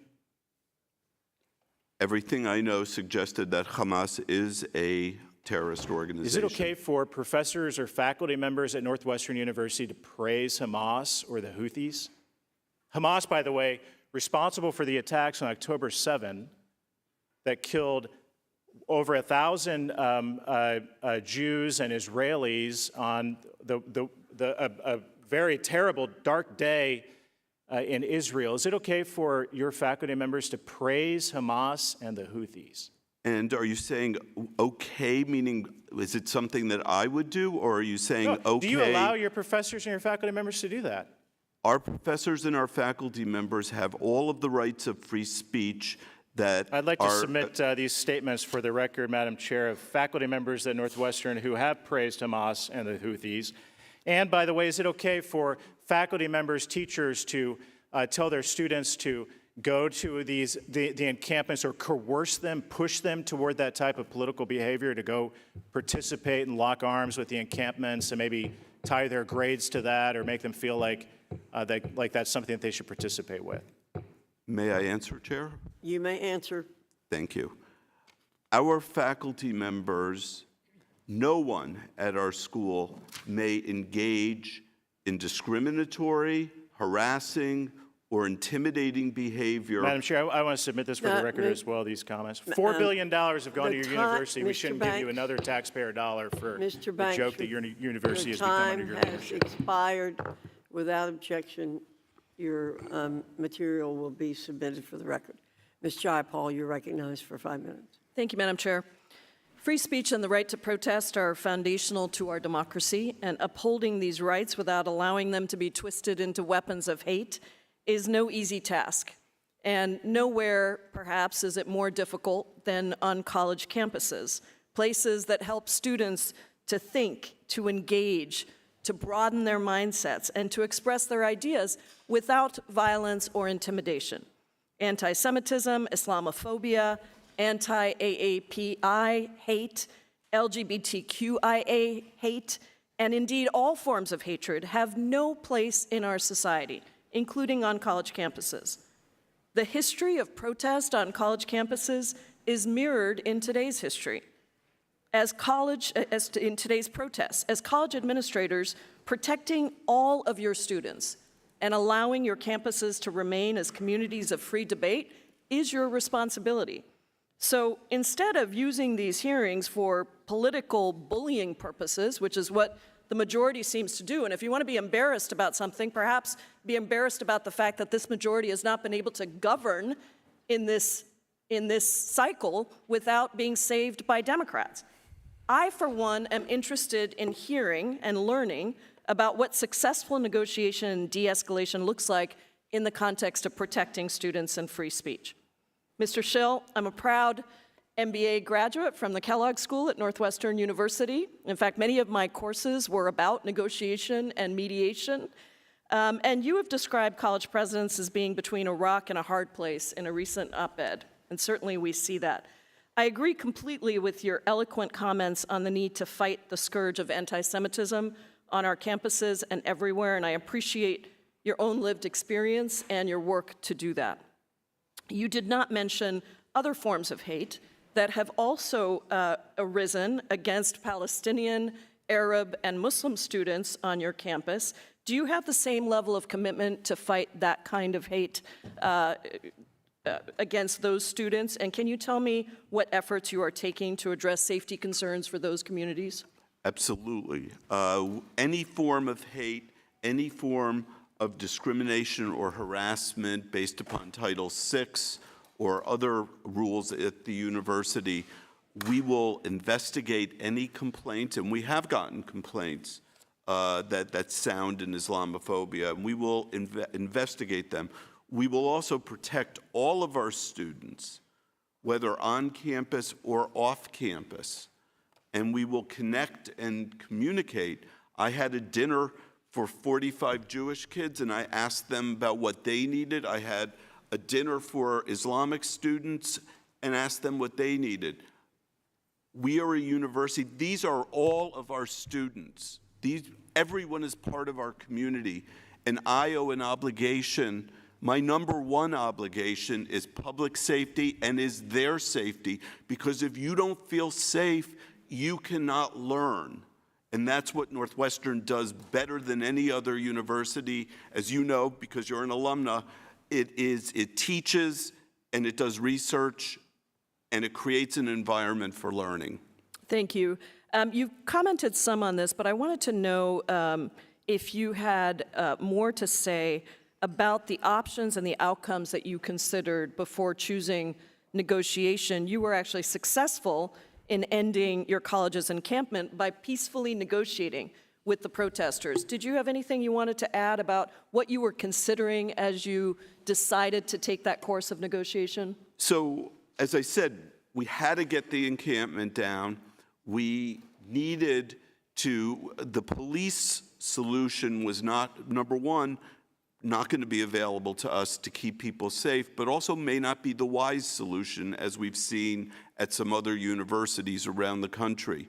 So we found, and we were fortunate to have students who were willing to negotiate and were willing to give up their demands that they came into us for. Their number one demand was divestment.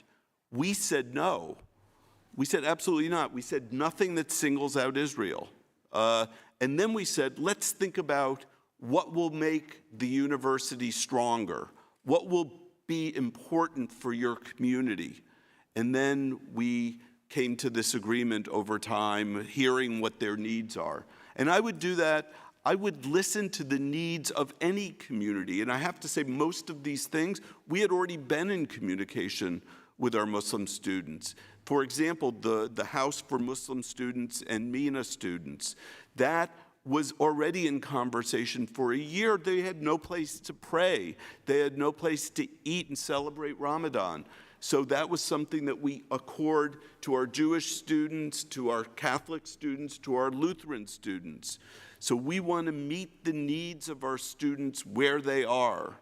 And that's what the agreement ended up being. I really appreciate your focus on negotiation and a peaceful resolution and protecting all students. Thank you, President Schill. Thank I yield you. back, Madam Chair. Thank you, Ms. Jayapal. Mr. Owens, you're recognized for 5 minutes.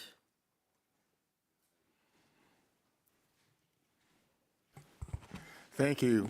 Thank you very much. Let me just start off by saying that courage and leadership finds itself in the moment. And I must say, we, as a nation, we're seeing that it was not available. We did not see that in these college campuses.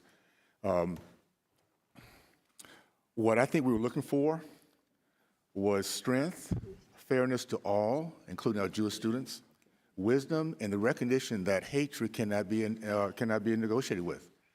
I'm really curious. I'm trying to understand how you have negotiations. And by the way, President Schill, would you have the same patience, the same strategy if these were KKK white supremacists that were trying to negotiate that was actually attacking and intimidating black people? Would you have the same patience with that? Would you do Representative Owens, thank you for the question. I'm not going to engage in hypotheticals like that. This is how you deal with hatred. I'm trying to give you a kind of understanding that we're talking about Jewish students. If it was black students against the KKK, instead of pro-Hamas, would you deal with them the same exact way as you dealt with these two students? I'm not going to engage in hypotheticals. All right, so the answer is no. Okay. Let's move on. I'll just say this. It's striking that you decided to negotiate a sweetheart deal with pro-Hamas students and professors who denied October 7th. Either they deny it, they celebrate it, or they simply don't care. I looked at that as pure evil. Mr. Schill, now, how much money has Northwestern University received from Qatar sources, including Qatar-connected entities at the Qatar Foundation? The amount that we have received from the Qatar Foundation to fund our campus in Qatar, all of the resources that we have gotten, there's been a lot. It doesn't take, I'm looking for short answers. I only have about 3 minutes left, please, okay? So how much? I don't have the dollar number. You have a check that says. Oh yeah. Let's say between 500 and 7 million. You have a check that says that amount. Okay. Every dollar has gone to the operation of the campus or the management of the campus. Would you mind doing me? We'd like to have a complete, transparent accounting to just how much exactly is coming from this.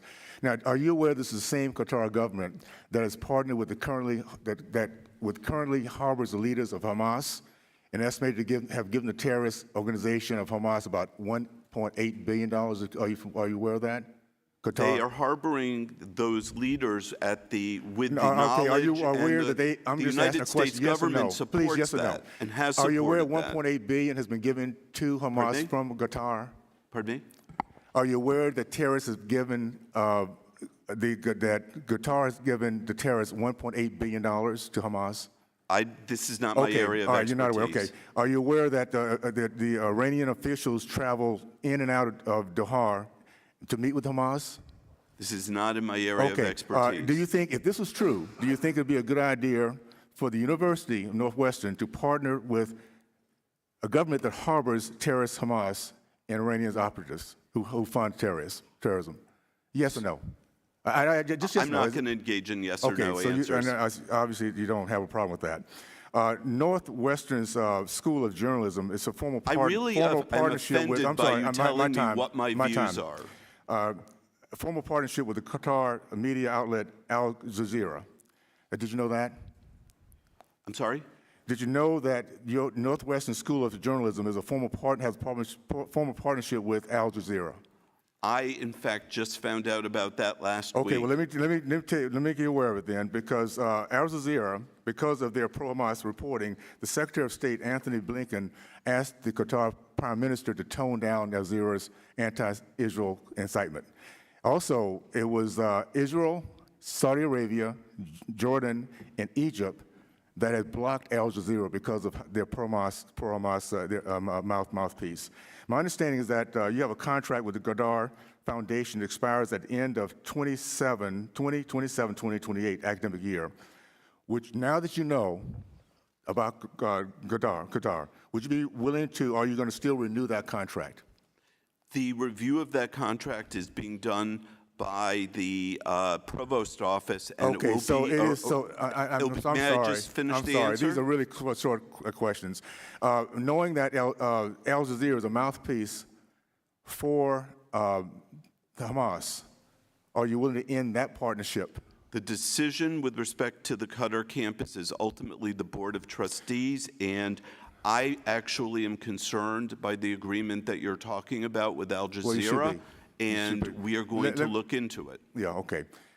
This is an issue that I'm thankful we're pulling the curtains back, because this is not just beginning now. Obviously, it's been going on a long, long time. We're going to make sure we keep follow up on this. Thank you, and I yield back. Mr. Owens, your time has expired. Mrs. Manning, you're recognized for 5 minutes. Thank you, Madam Chair.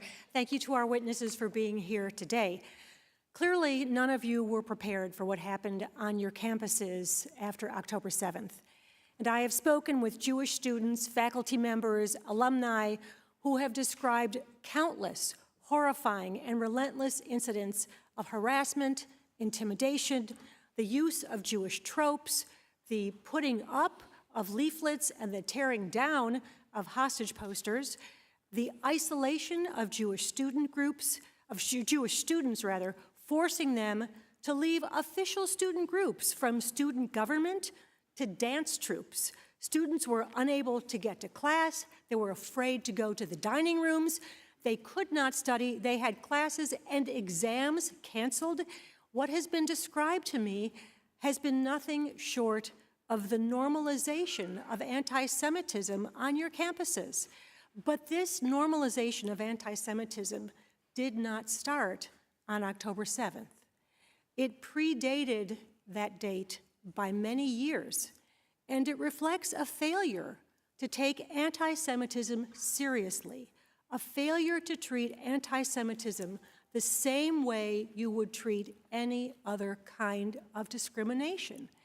It has been fostered by years of teaching a one-sided anti-Israel view by many of your professors and by a demonization of Zionism, which is the centuries-old quest by the Jewish people to return to their ancestral homeland and control their own destiny.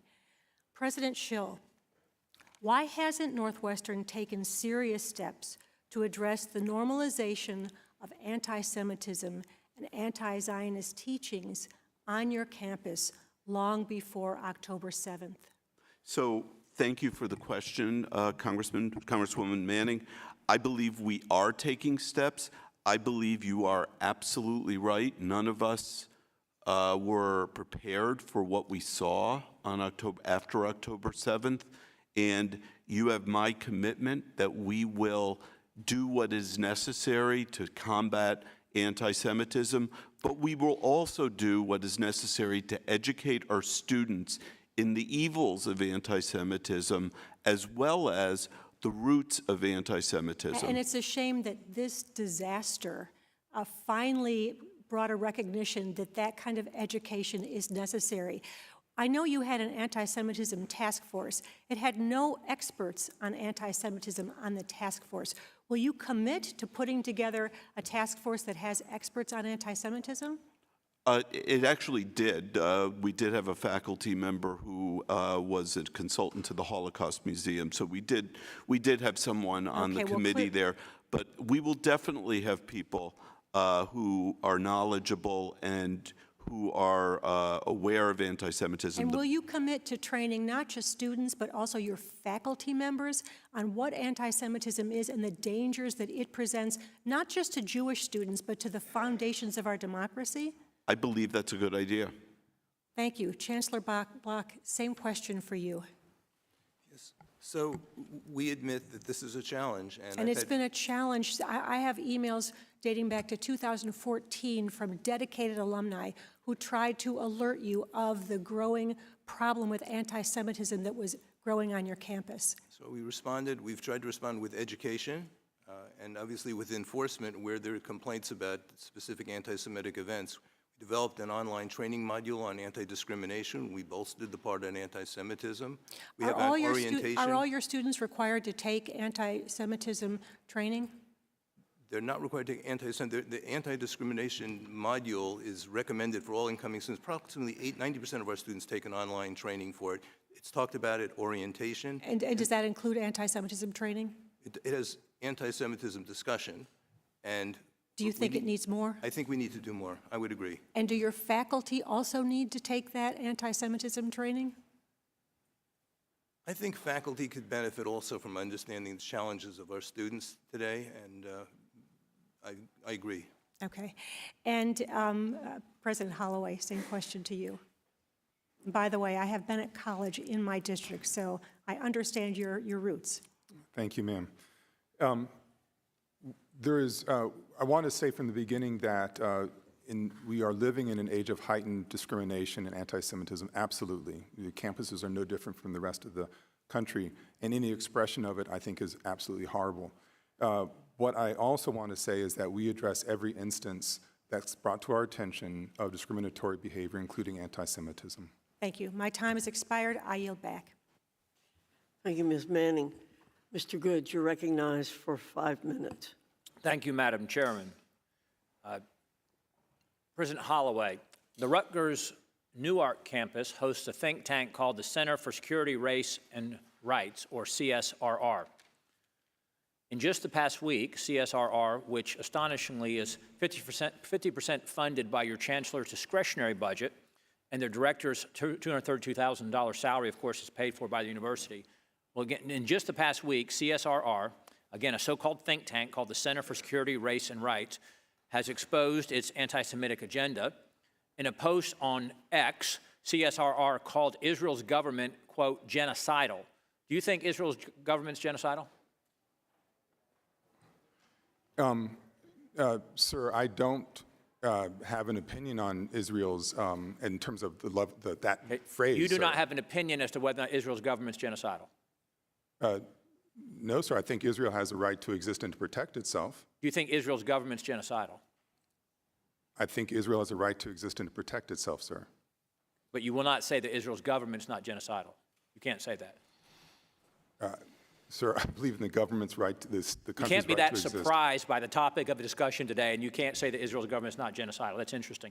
Another CSRR post said the Biden administration's shift on Israel is a gain that can and must be built on, meaning the Biden administration's betrayal of Israel.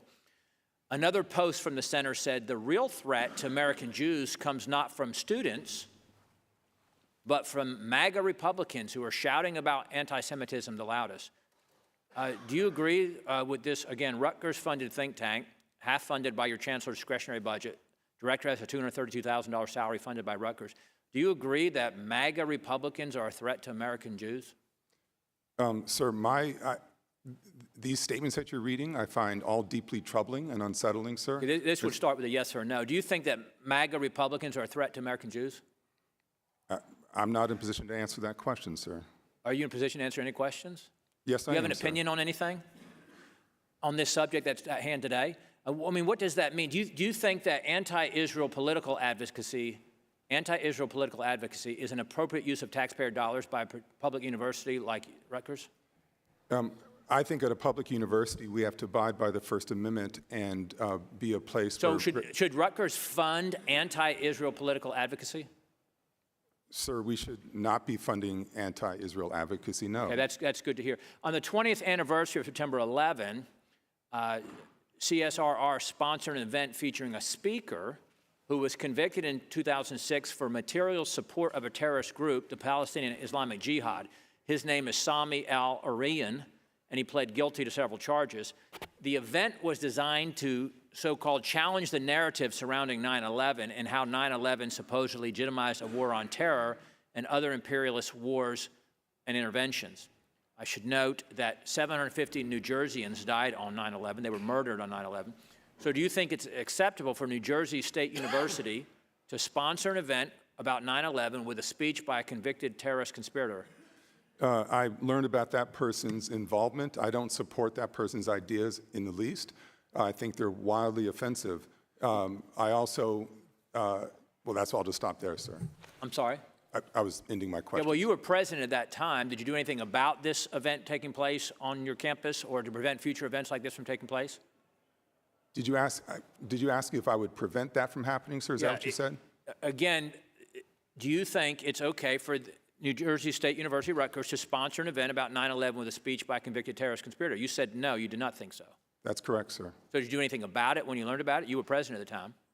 Sir, we are a community of 100,000 people. There are events happening on every day of the campus that I'm not aware of at any given moment. Okay. As noted before, the director of CSRR, Sahar Aziz, has made numerous anti-Semitic statements, again with her $232,000 Rutgers-funded salary. She signed a statement condemning, quote, the racial supremacy of Jewish Zionist nationals, saying that Jews are more privileged than Muslims and delegitimizing both Israel and the U.S. as, quote, racist settler colonial states. Given that statement and her center's anti-Semitic pro-terrorist activities, do you think it's appropriate for Rutgers to continue to fund this office and pay her salary of $232,000? Is that okay? Is that cool with you and Rutgers? There's very little that I find easy about the center, sir. I personally disagree deeply with a lot of the ideas that are come from that center. But are you going to close the center, or you just keep on funding it, keep paying that salary? I have no plans to close the center, sir. Yeah, I'm not surprised. Thank you, Madam Chair, and I yield back. Thank you, Mr. Good. Ms. Wild, you're recognized for 5 minutes. Thank you, Madam Chair. President Holloway, just as an incidental matter, as ranking member of the House Ethics Committee, I want to thank you for your early service to that committee. I hope it was a valuable experience for you. While I understand that free speech is a critical tenet of our democracy, I think we all agree on that, I do worry about whether the campus protests we've seen this year veer into hate speech. Thankfully, the protests on the campuses in my district, Pennsylvania 7, which hosts a number of wonderful schools like Lehigh University, Muhlenberg College, Lafayette College, and so forth, the protests have been peaceful and respectful, and I'm deeply appreciative of our students for that. Let me also say that I commend the restraint shown by some of you in not creating a police state on your campuses. There is a fine line between law and order and oppression of the right to protest. And that's a really fine line, and I respect the very difficult job you've all had this year. As a Jewish mother of 2 young adults, I have to say that I am deeply saddened and dismayed by the increased evidence of anti-Semitism across our country and around the world. And much as I truly believe that college is a place where young people learn to think critically, I also have some concerns about whether students are getting enough guidance on this issue from administrations. So I want to start, President Schill, 7 members of your advisory committee on preventing anti-Semitism and hate, including the co-chair, resigned after the university brokered an agreement with encampment organizers In a follow-up statement, the university claimed that the committee's charge and its work remain incredibly important to our community. Our commitment to protecting Jewish students, faculty, and staff is unwavering. My question is, why did Northwestern fail to consult with that committee before yielding to the demands of the protesters? That was never in the purview of that committee. That committee was designed to assess the extent of anti-Semitism on campus and then to propose educational and other ways to deal with it. It wasn't to deal with an existing encampment.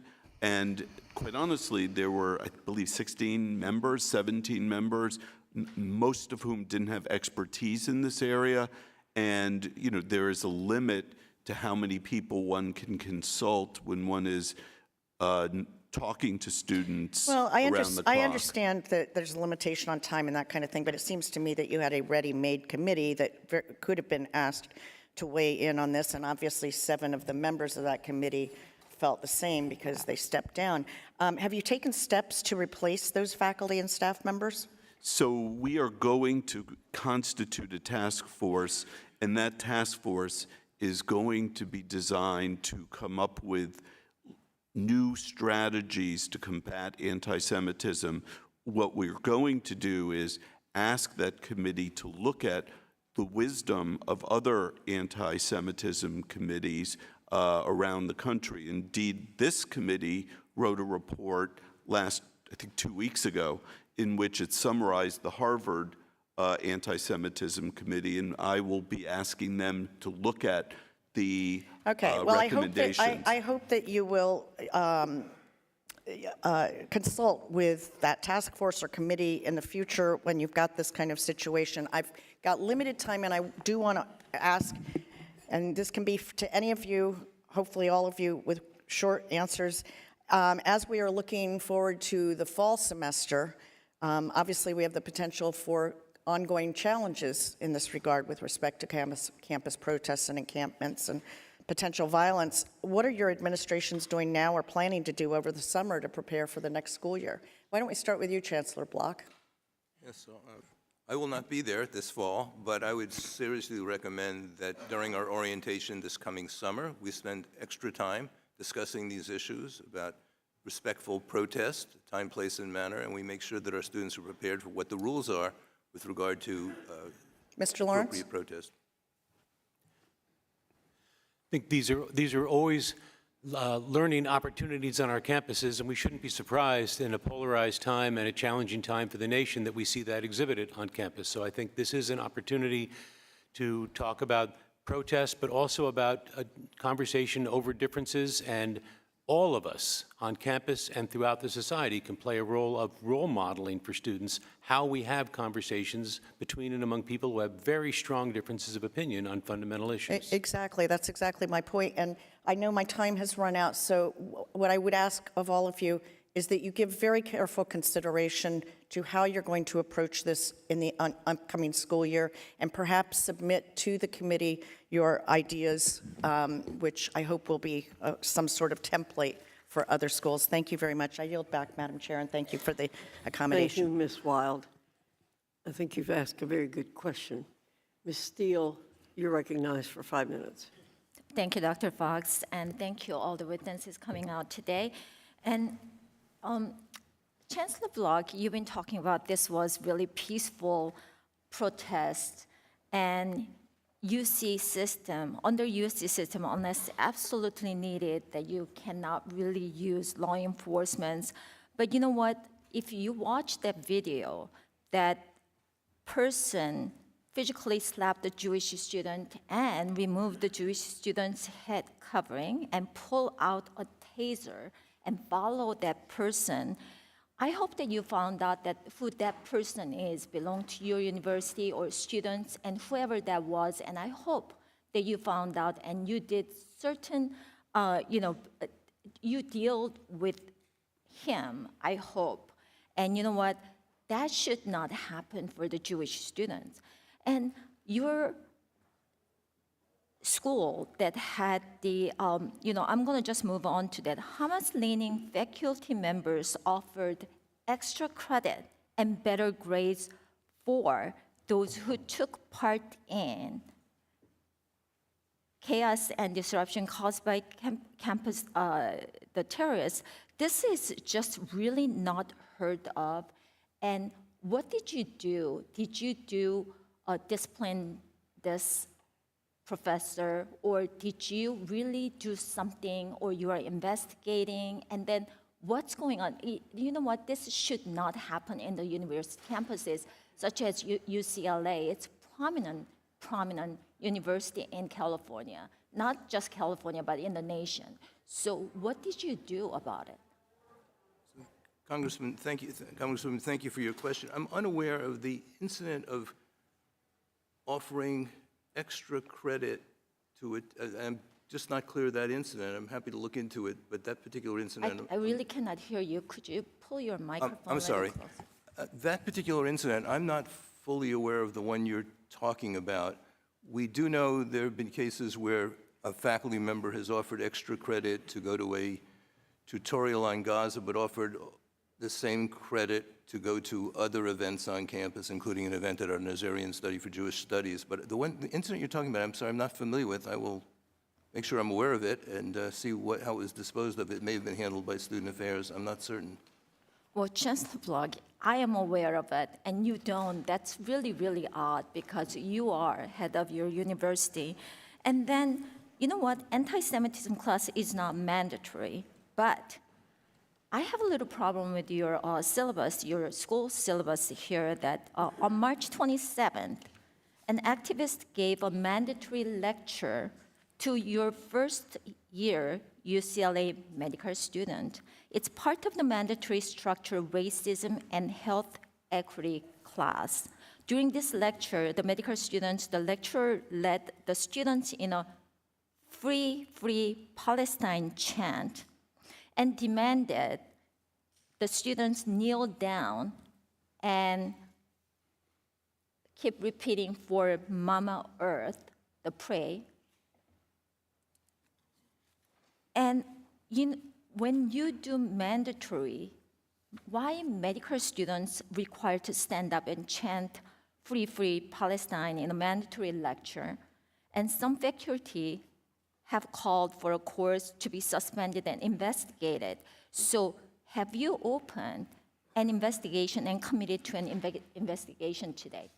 So we've undertaken fact-finding to find out exactly what happened at that class. I'm not familiar with the exact details, actually, through our Office of Compliance. And I do believe that the School of Medicine is relooking over its first-year program generally to look at, the faculty committee is looking at the course content of the first-year program, of which this was part of. So there's a review of the first-year program that I understand, and we are actually now trying to confirm the facts of what has been claimed during that course.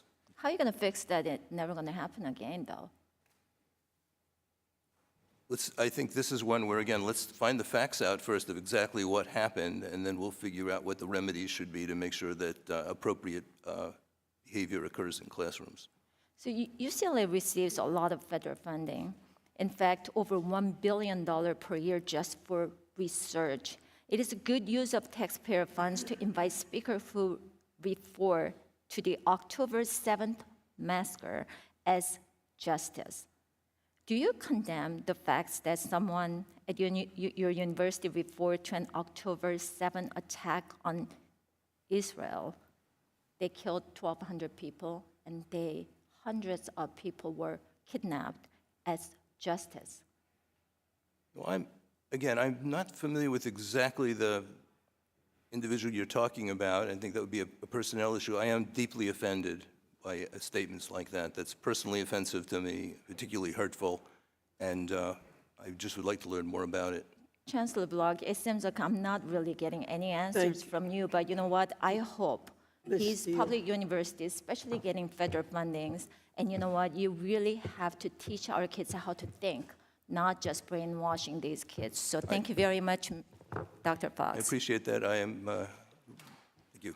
Dr. Adams, you're recognized for 5 minutes. Thank you, Madam Chairman, and I want to thank the presidents and chancellors for being here today.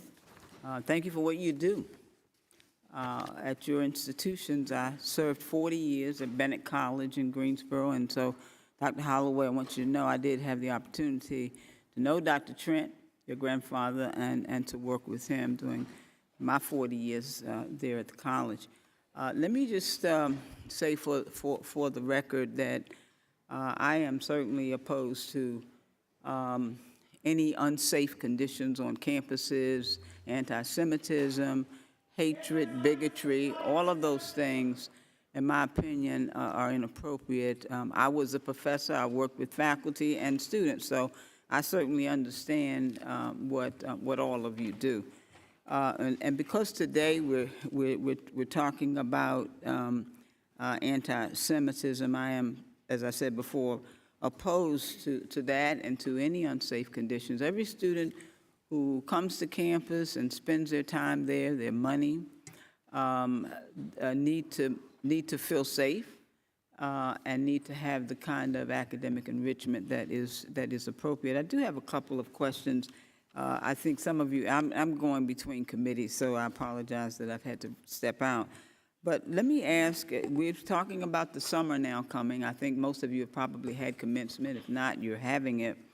And so to what extent have you had conversations with students about protests before they left the campus or during the upsets that we've seen on the campus? And you can be real brief in your answers because I have another question. So we'll start, Dr. Holloway, we'll start with you.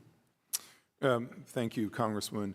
I speak with students, faculty, and staff, particularly in the Jewish community in this case, quite often. It's been ongoing. We've talked a lot about different elements on campus, and what we're going to be doing going forward in the summer is implementing new training by partnering with the Anti-Defamation League in particular.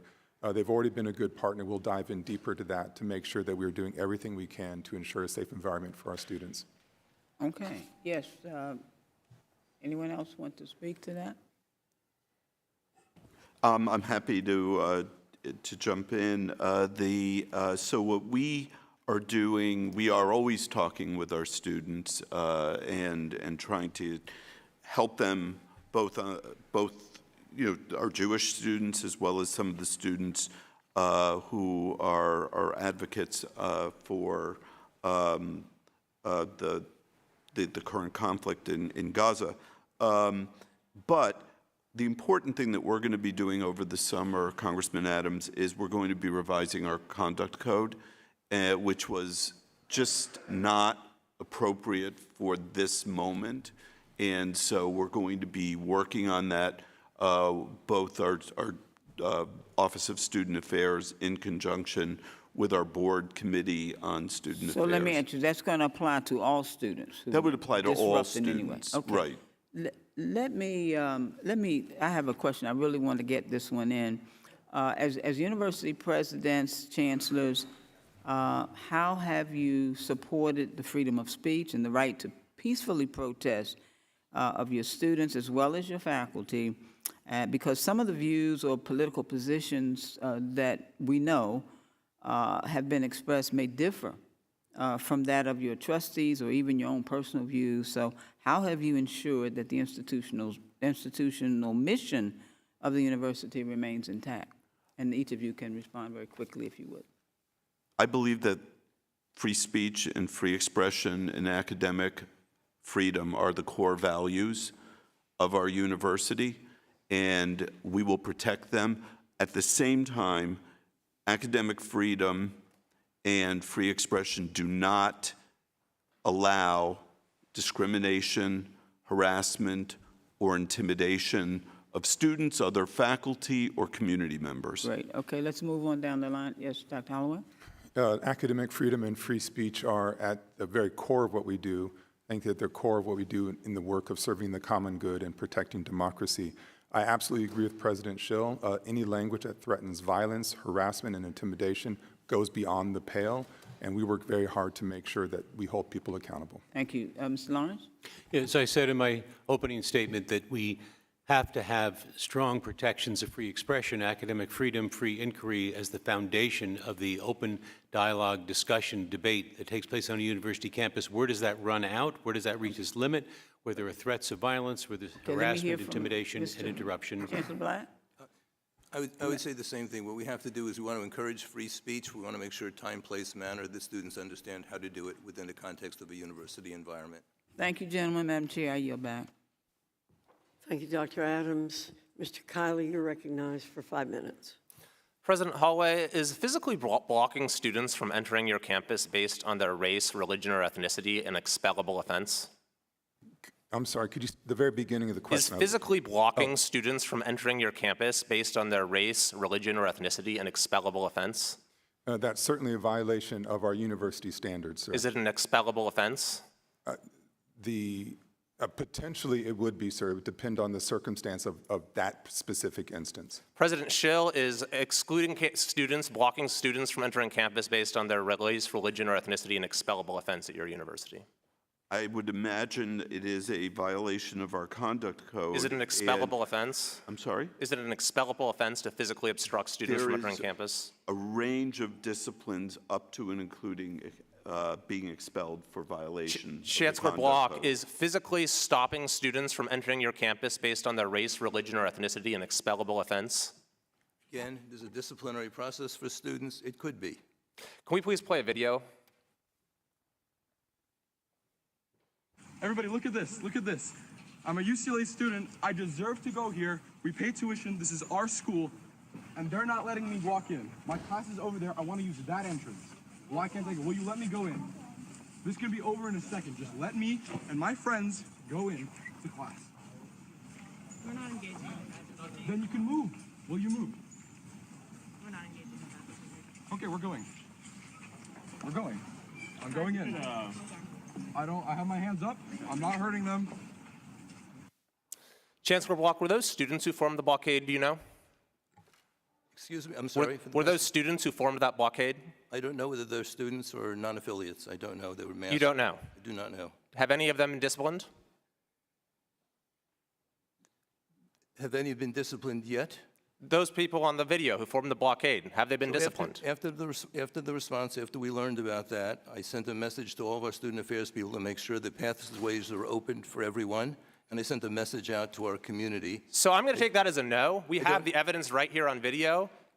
A student being blocked from entering your campus based on his Jewish identity, and there's been no consequence whatsoever. Is that what you're telling us? No, I did not say that. I said this is being investigated, and we'll see what happens with the disciplinary process. I did not say that. President Schill, if the Deering Meadows Agreement, if the university does not live up to its end of the bargain, do the protesters have a right to reestablish the encampment?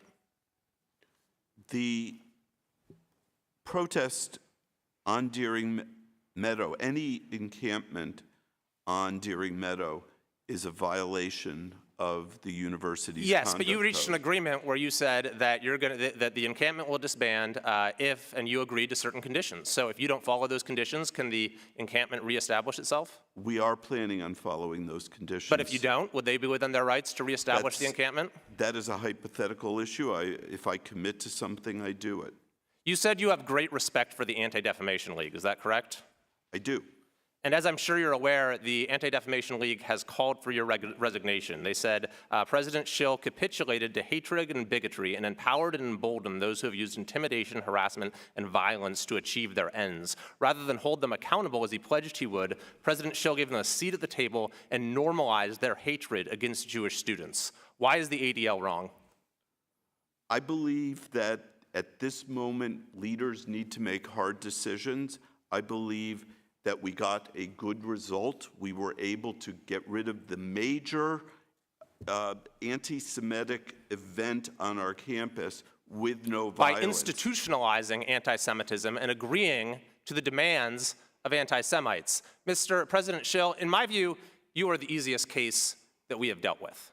You agreed to the demands of those who are trying to change university policy in an anti-Semitic way, and you rewarded their tactics of using force. This is what the ADL has said. It's not what I have said. Excuse me, sir. That was not a question. Excuse me, sir. We agreed to none of the demands and that here were today, presented you to us. announced it as the Deering Meadows Agreement. Here today, you've made preposterous statements like it wasn't practical to consult with Jewish students prior to acceding to those demands. So I would associate myself with the comments of the ADL, and I think that if the university does not move to change its leadership, then it will be endorsing that institutionalization, that normalization of anti-Semitism on campus. President Holloway, are you currently under consideration to be the president of Yale University?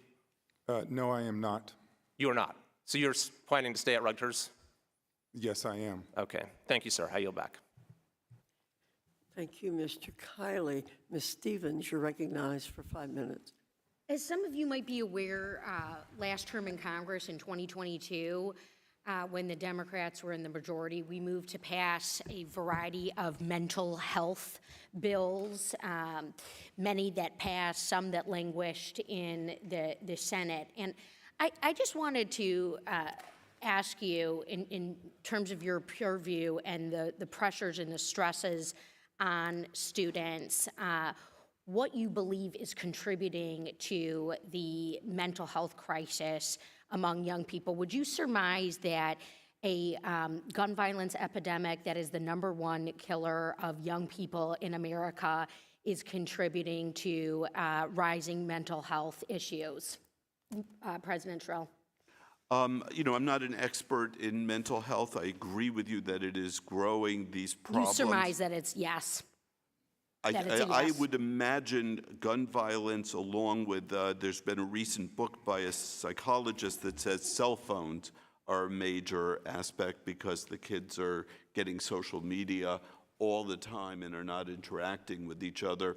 There's probably a myriad of reasons why we have a mental health crisis on campus, and your assumption is probably one element we have of a that. gun violence crisis. We have cuts to higher education. We have unregulated social media, so to speak, and don't know how to take a break. And I'm sure you might be aware that this committee, as we were playing a role in marking up legislation to address mental health issues on college campuses, had an amendment from the other side of the aisle that was introduced by a congresswoman from Illinois that would strip LGBTQ students from receiving mental health resources.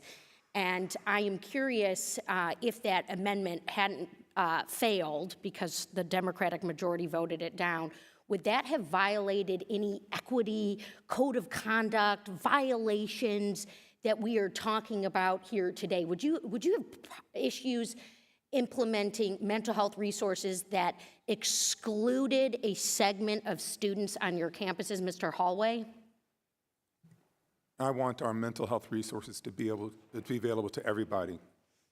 Yeah, it needs to be available to everybody. And so we're here for the third time talking about, and I know this hearing is important to many stakeholders and many individuals. I come from Michigan.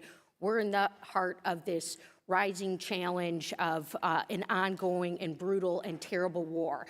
But as a Democrat on this committee who is focused on increasing and expanding Pell, lowering the cost of higher education, and trying to build equity, it is deeply frustrating and concerning that this is the third hearing that we've had cosplaying about protecting students equally when every single one of my colleagues last term in Congress voted to exclude a group of students from receiving mental health resources. And I sincerely hope that you wouldn't vote to exclude Muslim students from mental health resources, Jewish students from mental health resources, students of color, non-binary students, and the like. We have tons of issues before us in this country. And frankly, those who pretend to care about equity, as we have seen time and time again in this committee, is an outrage. It is an absolute outrage. Go ahead and cut the Civil Rights Office out of the Department of Ed. So you can't get yelled at by my colleagues on the other side of the aisle about how you can stand up and not stand up for students, litigating all these matters of free speech. But when we don't put our money where our mouth is and our policies, we are failing this nation. We are failing Muslim students, we are failing Jewish students, we are failing Christian students, and frankly, we are failing the future of this country. We know what it costs to go to your schools. It's unbelievable how much it costs. That's what we should be focusing on. not this pretend argument about equity when really they are just pretending here. So thank you, Madam Chair, and I yield back.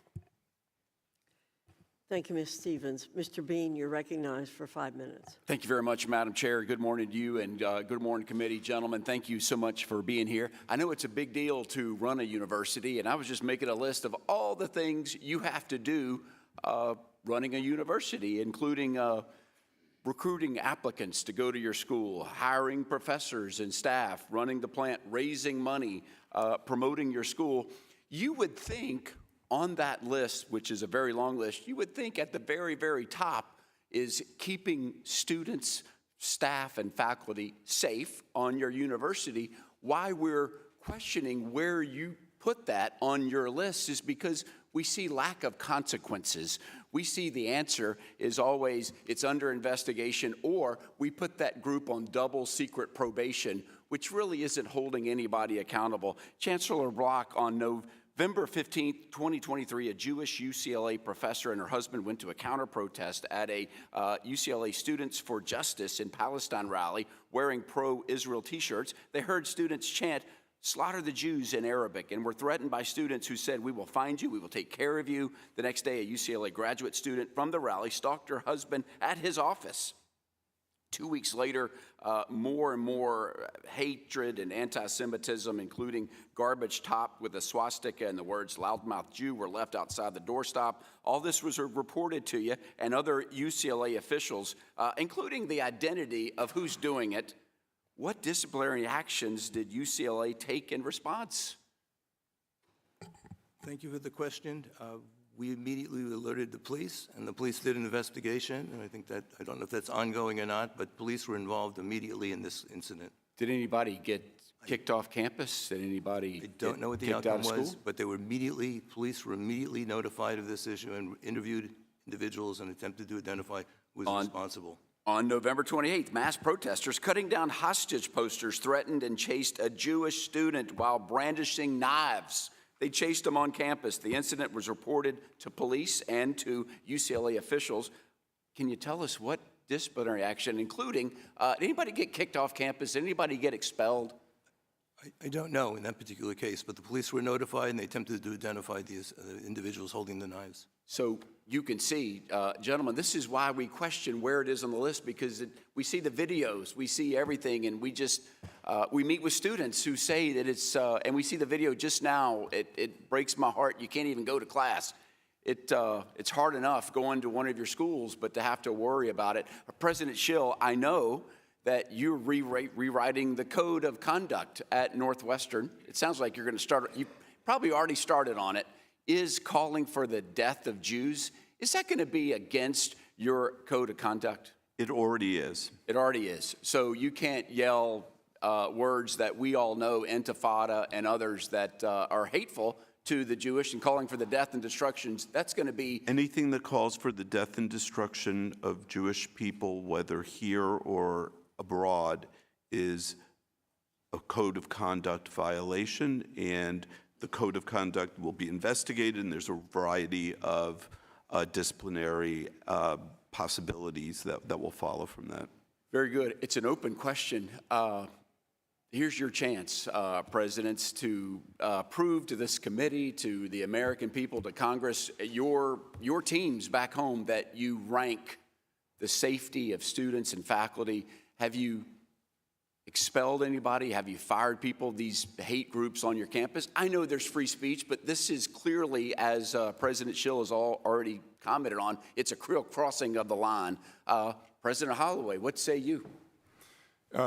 Any exhortation of violence threatening students or the community or harassment is a violation of our code of conduct.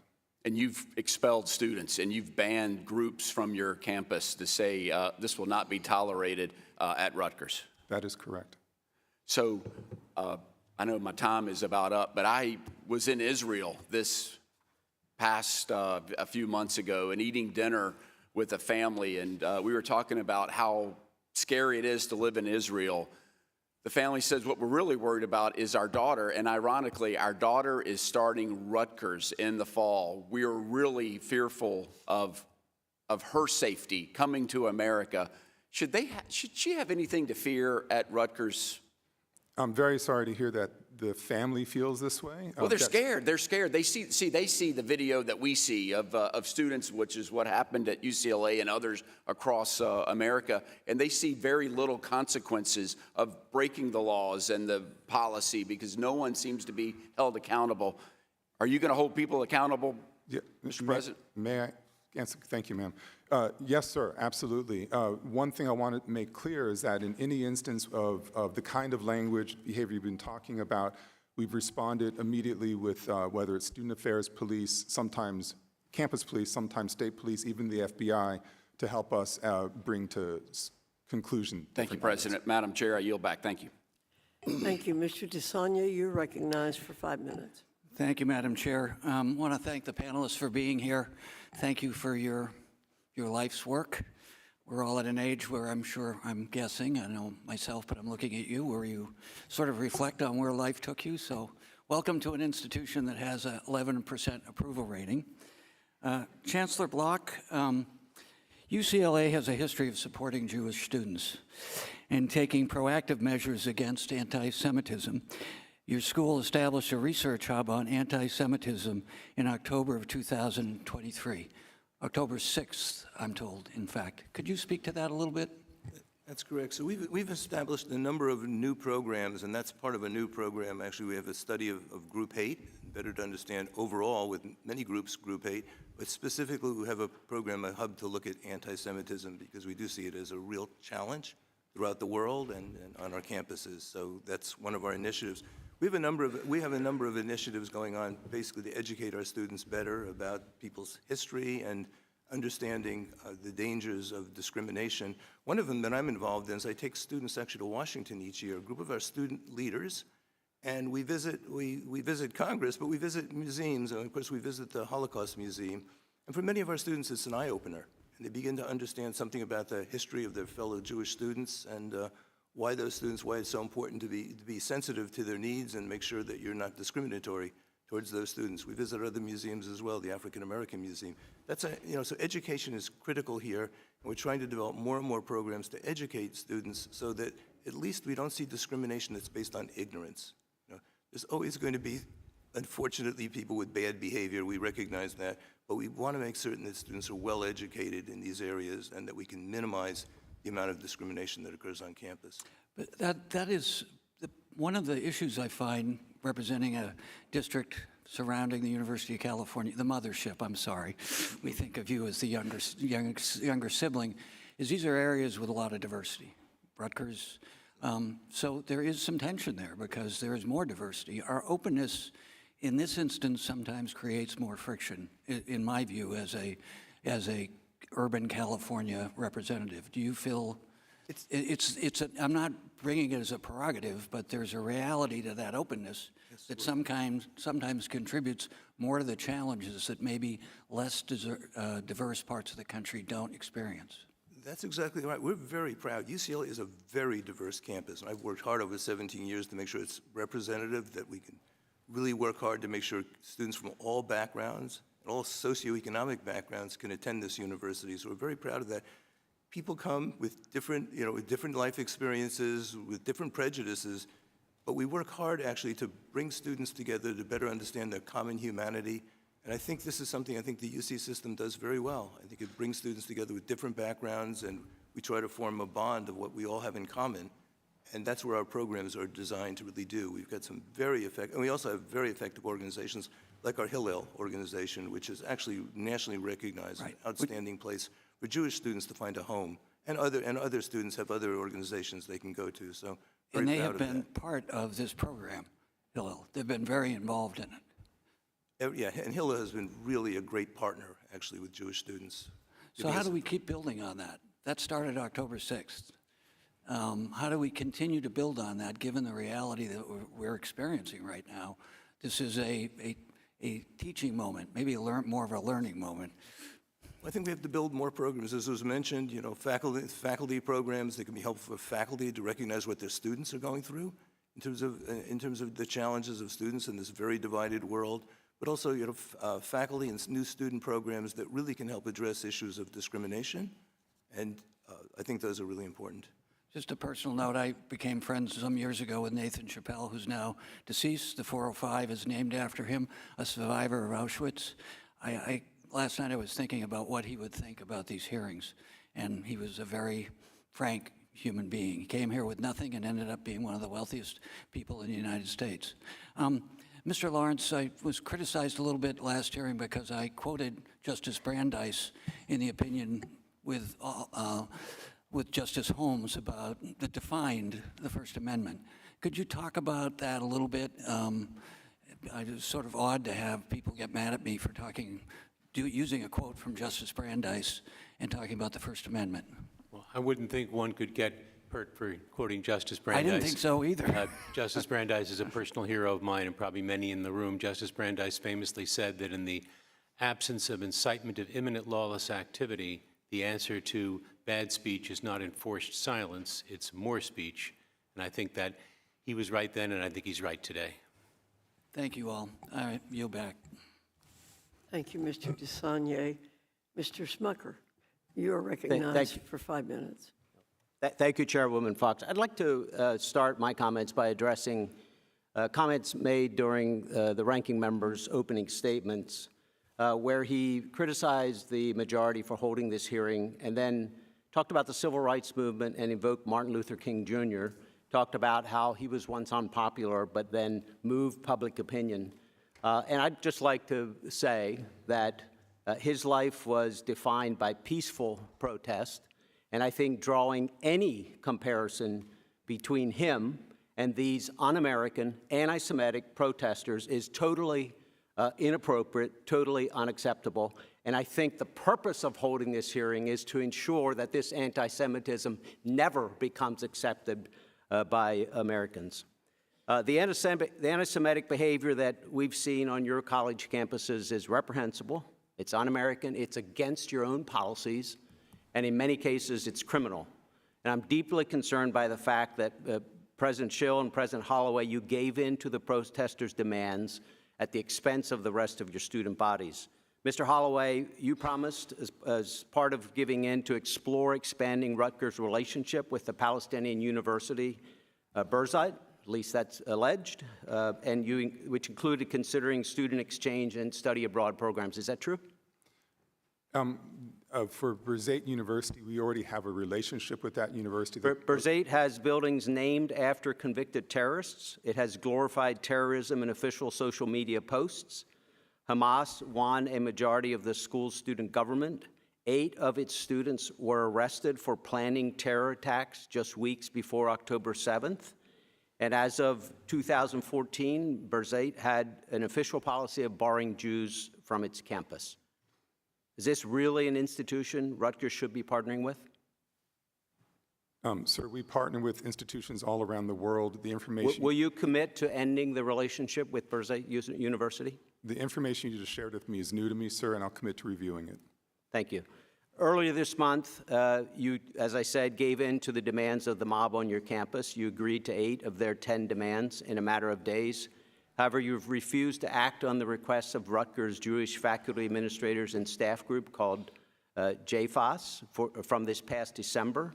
They asked that you provide a full public accounting of anti-Semitic incidents on campus, suspend students and student organizations that repeatedly violate the code of conduct, prohibit academic departments from institutionally taking controversial political stances, and convene a standing university-wide committee on anti-Semitism in the Jewish experience. Why have you ignored JFAS, but acted immediately to appease pro-Hamas and anti-American protesters?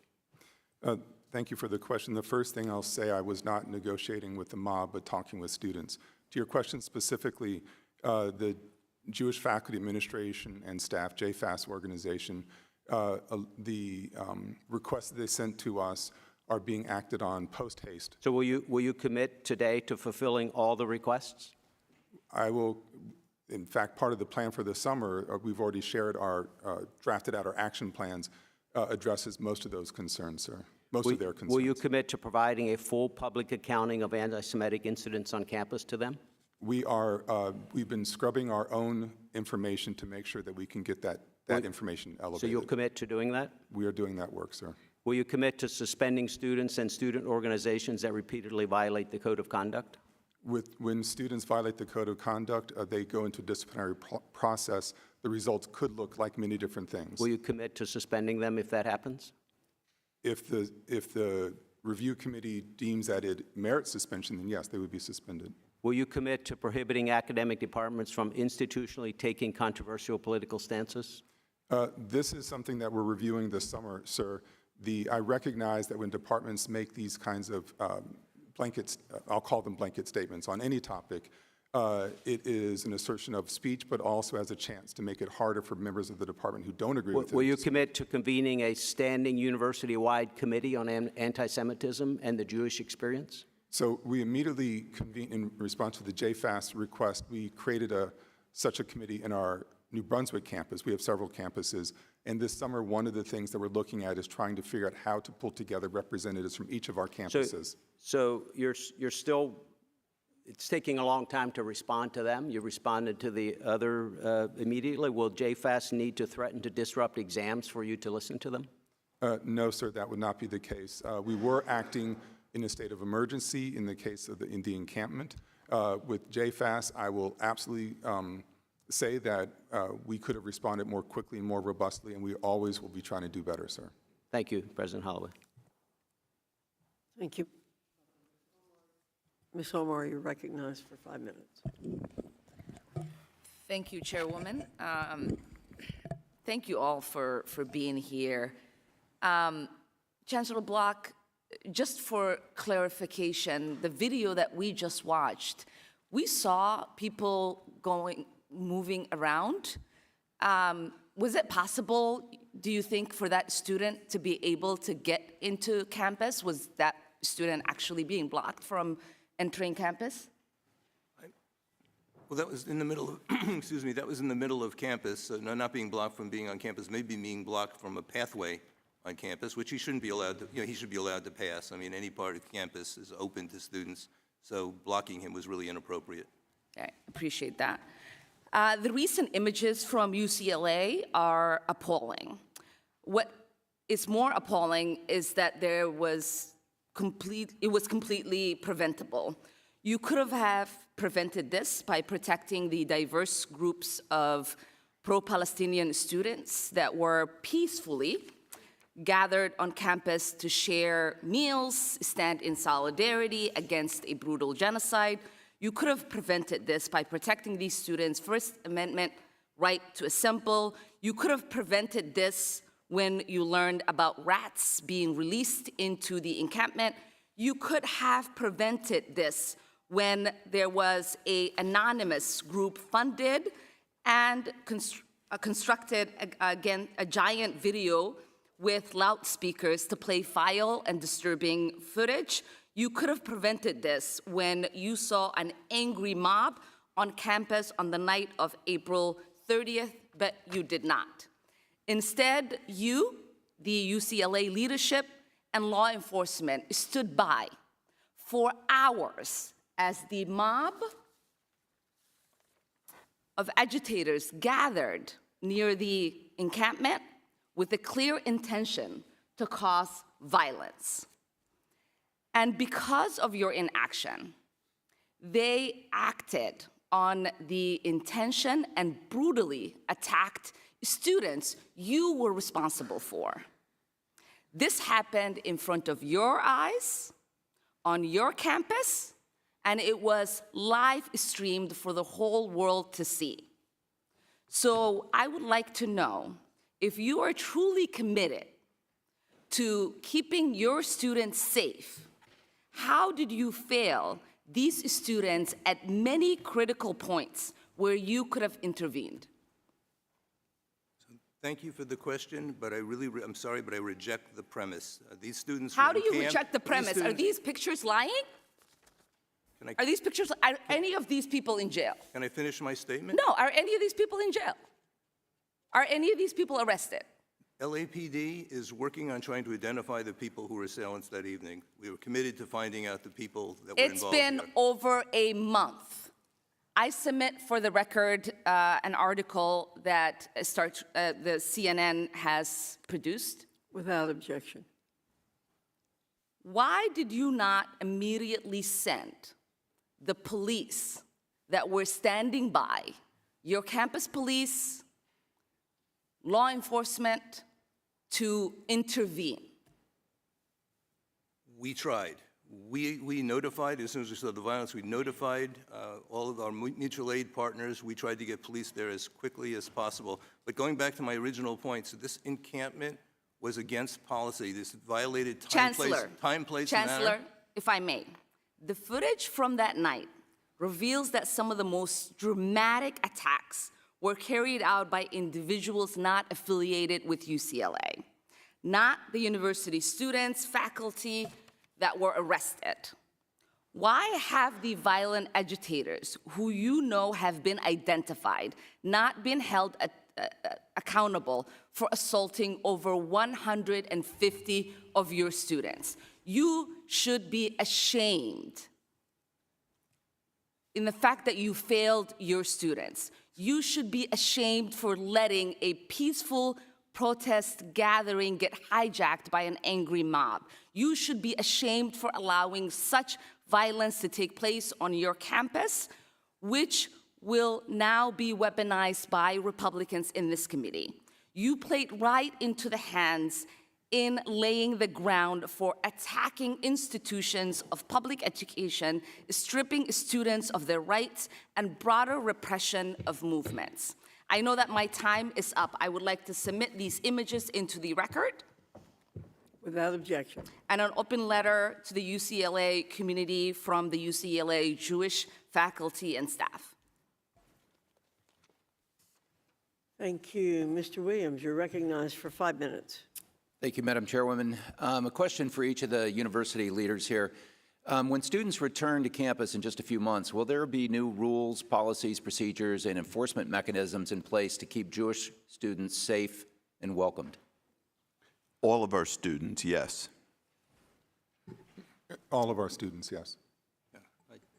Same answer. Thank you.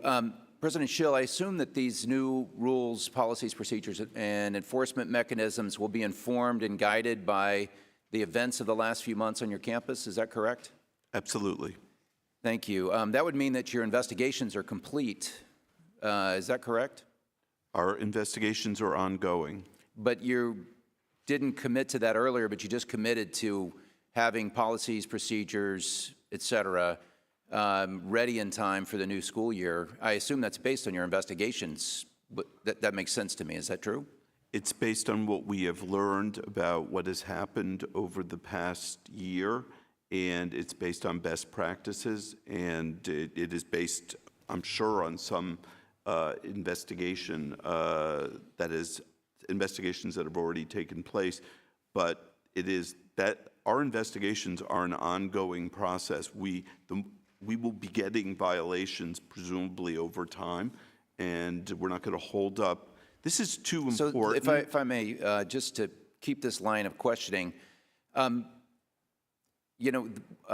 Jewish students return this fall, will students and faculty who have been found to have made violent threats to Jewish students, will they be barred from campus this fall? This is your commitment to have these policies and procedures in place. So can Jewish students returning to your campus anticipate that the violators who have been found by your investigations be barred from campus? Is that a fair assumption? There is a disciplinary process. This is a straightforward question. No, it isn't, actually. There is a disciplinary process, and that disciplinary process will grant hearings and due process to the students and will mete out what the appropriate penalty is. I can't Should they be say. suspended from campus then? Perhaps while this due process is being undertaken, perhaps to protect the Jewish students, the parents that are sending them to your schools, perhaps then you would commit that they are barred from campus, that they are suspended until the outcome of these investigations.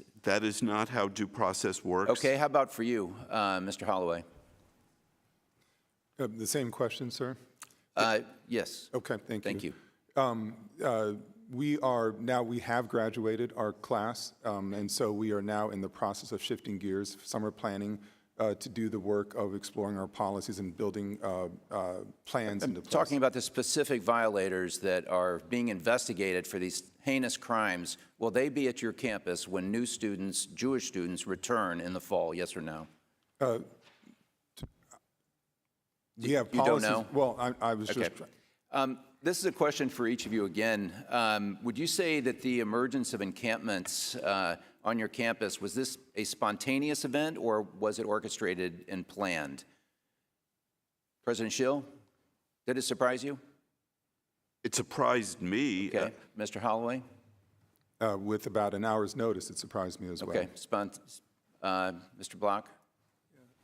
I would say planned or copycat, but certainly a number of encampments went up very quickly, which is surprising. If I may, then who is behind these encampments? What are the groups, faculty groups, maybe which departments, student organizations? Who's behind these encampments, in your opinion? Specifically, groups on your campus, Mr. Schill?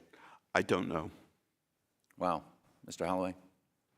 At a public university, we have a lot of outside organizations involved. And I know some were funding. I'm unable to tell you which organizations, sir. Mr. Block? I'm uncertain because there were quite a few This is absolutely shocking. You allowed these encampments to persist on your campus, but you don't know who was behind them. You don't know what was there, but they're occupying and causing violence and chaos on your campus. That is astonishing admission to me, and I think probably disingenuous. Again, for each of you, do you acknowledge that giving guidance to campus police to refuse to take police reports of crimes could be a violation of the Clery Act? President Schill, are you aware of that? I'm not aware of anyone Mr. that Holloway, did that. Are you aware that this is a violation of the Clery Act? I haven't looked at the Clery Act recently, but it could be. I don't know. Mr. Holloway? If you're suggesting something like that happened at Rutgers, that's news to me. Mr. Block, are you aware? I'm not a lawyer. I assume that's a violation. Okay. I yield back. Williams. Thank you, Madam Chair and Ranking Member, and thank you, witnesses, for joining us today. In the past 7 months, since anti-Semitic incidents have spiked across the country, this committee has held 5 hearings, roundtables similar to this, but sadly, we've not had a single hearing to actually consider the legislation to address this epidemic of hate. And we have bills that we could hear, like Congresswoman Kathy Manning's bipartisan Countering Anti-Semitism Act, which I'm a proud co-sponsor, along with 45 of my colleagues. I will point out that that bill has an equal number of Democrat and Republican co-sponsors. There is a bipartisan effort to actually adopt legislation to cover these issues. Unfortunately, anti-Semitism, as we know, is a form of hate also rampant in our politics. For example, the current Republican nominee for governor of North Carolina has repeatedly made anti-Semitic statements, including downplaying the atrocities of the Holocaust. Madam Chair, I'd like unanimous consent to enter into the record the article from the Times of Israel titled, "Trump backs GOP candidate for North Carolina governor accused of anti-Semitic remarks." Without objection. Also, just last week, the Minnesota Republican Party endorsed a candidate for the U.S. Senate who once self-identified as an anti-Semite. Madam Chair, I'd like unanimous consent to enter into the record the article from the Times of Israel titled, "Royce White, podcaster who railed against Jews, wins Republican nod in Minnesota." Without objection. And these are not isolated incidences. They follow a disturbing trend of the far right that embraces anti-Semitic conspiracies like the Great Replacement theory. Just Monday afternoon, there was a video posted on former President Donald Trump's site that features images of hypothetical newspaper articles celebrating a 2024 victory for him and referring to, open quote, "the creation of a unified Reich," close quote, under the headline, "What's next for America?"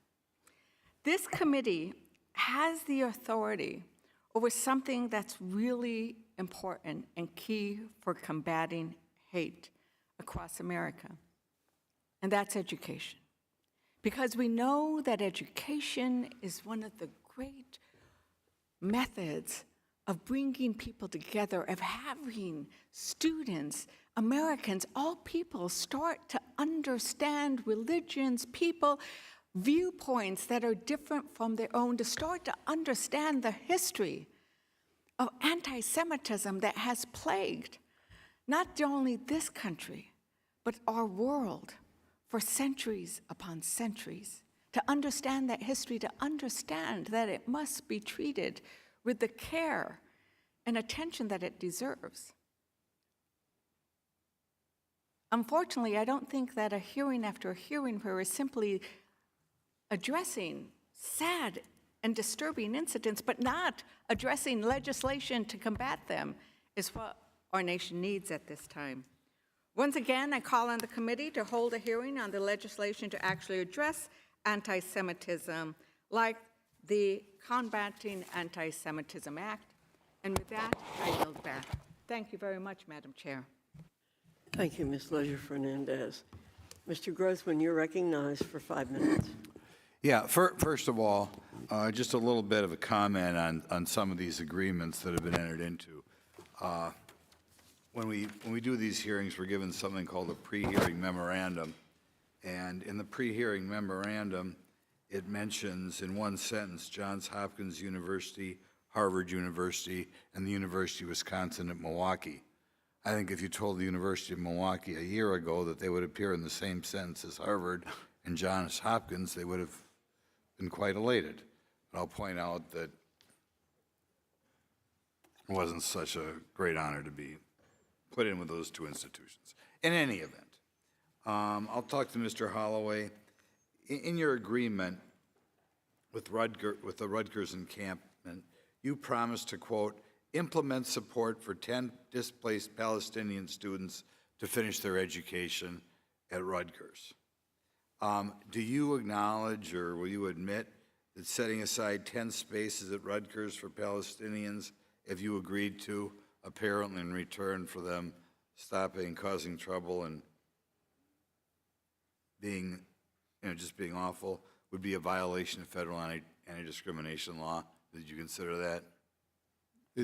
Supporting refugee students as a violation of anti-discrimination law? Well, you set aside 10 spaces for Palestinians. I understand. We have existing programs to support refugee students and scholars, and we would lean on those programs. And we absolutely don't believe in quotas, sir. But do you see a problem here? I mean, first of all, on this whole Gaza situation, the Palestinians could not have taken a more outlandish position. But secondly, it appears as in response for the trouble they're causing and the hate that they're encouraging, their little ethnic group here is rewarded with 10 spaces. And I'm sure there are all sorts of other foreigners around the world who would be happy to grab those 10 spaces. Do you think that was a wise thing to do, or do you think it's something you ought to maybe revoke or rethink?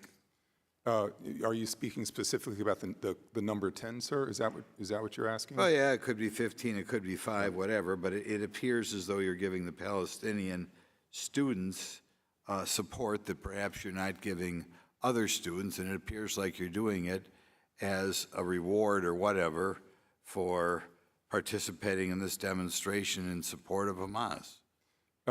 I understand your question. I think it's a mischaracterization, but to your specific point about the 10 students, we have, as I said before, existing programs already that allow students, refugee students, getting to those threshold numbers, in this case 10, is a tremendous amount of work and may not happen, sir.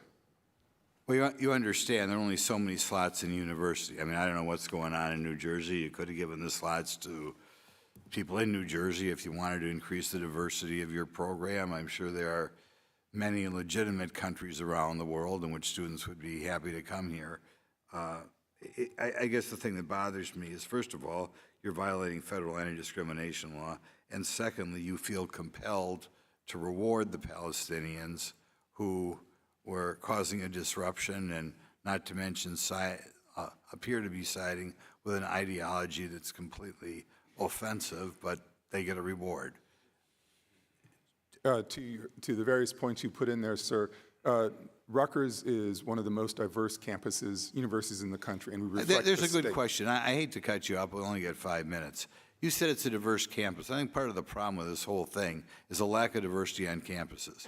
Right now, this country's about 50-50, Republican, Democrat, conservative, liberal, or whatever. Do you think your campus is about 50-50 or 60-40 if I look at the faculty, Republican, Democrat, liberal, conservative? Is it diverse like that? Sir, I don't know. We don't have a political litmus test when we hire people. You have no clue. I mean, when I talk to my local professors, they can give me scare stories about the infinitesimal number of conservative students. Well, okay, I'll go on here to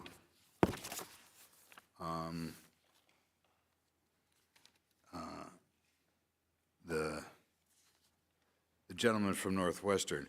It appears to me as though you have also entered into some sort of agreement in response to the troublemakers, giving them, saying you're going to support visiting Palestinian faculty and students at risk. So in other words, you also have responded to these protests, obviously anti-Semitic protests or anti-Israel protests, by rewarding a subgroup here with special treatment. Do you regret that, or do you think that's inappropriate? This is an existing program. It's not something new. We have an existing program, and it has served University will Ukraine, support- Afghanistan, and other countries. The university will support visiting Palestinian faculty. That's what it says here.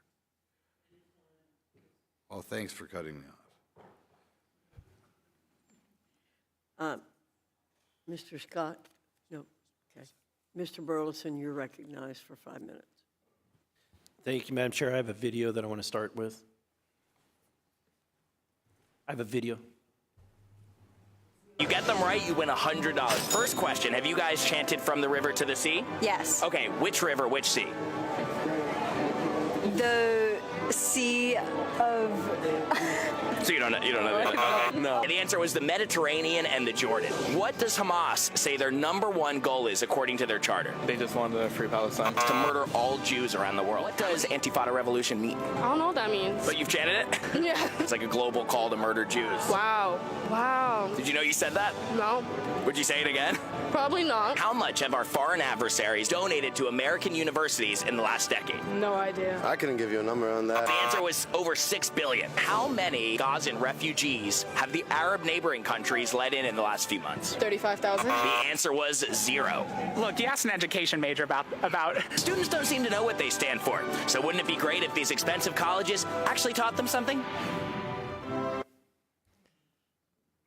After seeing that, and honestly, it's comical, but it's really not comical. The outcome of that, that ignorance is not comical.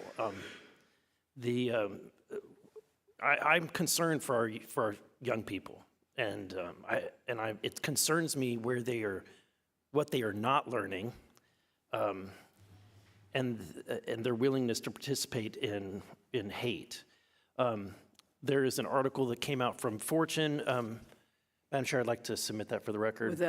Without objection. That talks about a survey of HR experts, and there's definitely a culture within the hiring, within small businesses who are choosing not to hire from universities that have protests on them, which is unfortunate for students who don't participate in the protests. Are you each can answer this, are you concerned about the business communities, the private sector's community, the employers that are hiring your students? Are you concerned? Do you have any communications with those businesses? I have not had any communications from businesses that have said they're not going to hire Northwestern students, but I will say, and it's not directly on point, you are absolutely right. We need to educate students. The ignorance that you saw in that video and that you displayed is part of the problem.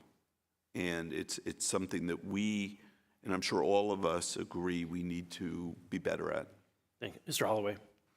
The video is shocking and depressing, and I absolutely believe that we all need to do a better job in pre-K through 12 education and higher education to make sure we have more better informed students and then, frankly, better informed citizens. You can see why employers would, everyone's seeing these videos. You can see why, and the protests, you can see why employers would say, I'm not hiring from that school. I do understand that. You asked a question specifically on that issue. We have a very large career services program, and I know they work diligently to prepare our students to be ready to be hired and not look like the students on the video, sir. Thank you. Mr. Block, or Chancellor Block. Yeah, thank you. More education. I mean, I was surprised that we need to better educate our students in some of these areas, and we do have a task force, actually, that's looking directly at this issue. It was asked earlier, and I want to give a second chance to answer this. The question was, do you believe that Israel is a genocidal state? Because that is the propaganda, and so I'll ask, begin with you, Mr. Schill. Do you believe that Israel is a genocidal state? That they're No, I do not. Okay. Mr. Holloway? I do not. Okay. Mr. Block, Same. Chancellor Block? I do not. It's not. Okay, thank you. Would you acknowledge that from the river to the sea and Intifada revolution, these phrases are anti-Semitic calls for the destruction of Israel and the slaughter of Jews? Mr. Schill? I believe that over time, those statements have become dog whistles for anti-Semitism. Mr. Holloway? I think any time those phrase such like that is used to incite violence and threaten, harass, is a violation of conduct and is anti-Semitic. Chancellor Block? I also think they're anti-Semitic, although surveys show, interesting, many people do not. And Let me ask real quick, yes or no? It's not just anti-Semitic, it's dangerous. Yes? No? Potentially, yes. I agree. We'd say the same, potentially. Thank you. Thank you, Mr. Burleson. Ms. Chavez de Reamer, you're recognized for 5 minutes. Thank you, Madam Chair. This has to be a record for racist protests thriving at universities in the post-Jim Crow America. I mean, seriously, a lot of these schools now feel like they're being riled up by George Wallace. The target this time not being Black Americans, but Jewish Americans. Before us today, yet again, are leaders of universities with rampant anti-Semitism. Madam Chair, these witnesses have countless academic accolades, and yet the I'm sorry, pure ignorance of their actions is on the same level as other schools. Do you three think you operate in a vacuum? Every Jew, at home and abroad, is raised with stories of the Holocaust and how it could happen again. And now we find ourselves drowning in the same cultural rot which led up to the most horrific genocide in human history. The world knew what was happening to Jews in Nazi-occupied Europe, but why didn't they care? Because there was a culture of indifference and hatred toward Jews. Culture drives everything, and the world is now being directly influenced by the culture of hatred on American campuses, your campuses. Mr. Schill, Dr. Holloway, and Dr. Block, evil does not rear its cowardly head unless given permission. Through an unwillingness to successfully end these protests, you have given permission to the evil we are witnessing. According to the Anti-Defamation League, this past year was the worst year for anti-Semitic incidences since ADL began recording more than 4 decades ago. There was a total of 8,873 incidents reported across the United States in 2023, an increase of 140% compared to 2022, which was also a record-setting year. This is an average of 24 incidents per day, 1 per hour. 922 of these incidents took place on a college and university campuses, a 321% increase. Through your incompetence, this evil is growing stronger throughout the world, as university students around the world are copying what they see so easily thrives on American campuses. In no uncertain terms, you and your counterparts across the nation are directly responsible for the dangers Jews across the world now face. Chancellor Block, the encampment at UCLA, including messaging and Arabic reading, O Kasham, burn Tel Aviv. Peaceful protests are protected by the First Amendment and are vital expressions in democracy. However, this is an explicit glorification and endorsement of a U.S.-designated terrorist group which massacred 1,200 innocent Israel civilians on October 7th. Is this language acceptable at UCLA? Language was unacceptable. I'm unaware of that, and the encampment, of course, has been removed. What will be the consequences for racists calling for genocide? Student disciplinary processes, if there's complaints and they can identify the student, they'll go through a disciplinary process. But anything less than a suspension, in my opinion, is insufficient. Madam Chair, I'd like to submit ADL's report card of UCLA into the record. Without objection. UCLA received a D. I hope you will review their metrics and carefully and do a better job moving forward. President Schill, you updated Northwestern's codes of conduct in anticipation of the encampments that were being erected on various other college and university campuses across the country. Yet when the encampment went up on April 25th and throughout its lifetime, you failed to enforce those codes of conduct, providing a false legitimacy to the encampment and its actions. It is also true that you said explicitly on the day the encampment started that any violation of the code of conduct or university policies could lead to disciplinary actions such as suspension or expulsion, and possibly criminal sanctions. The encampment has clearly violated both your code of conducts and your policies.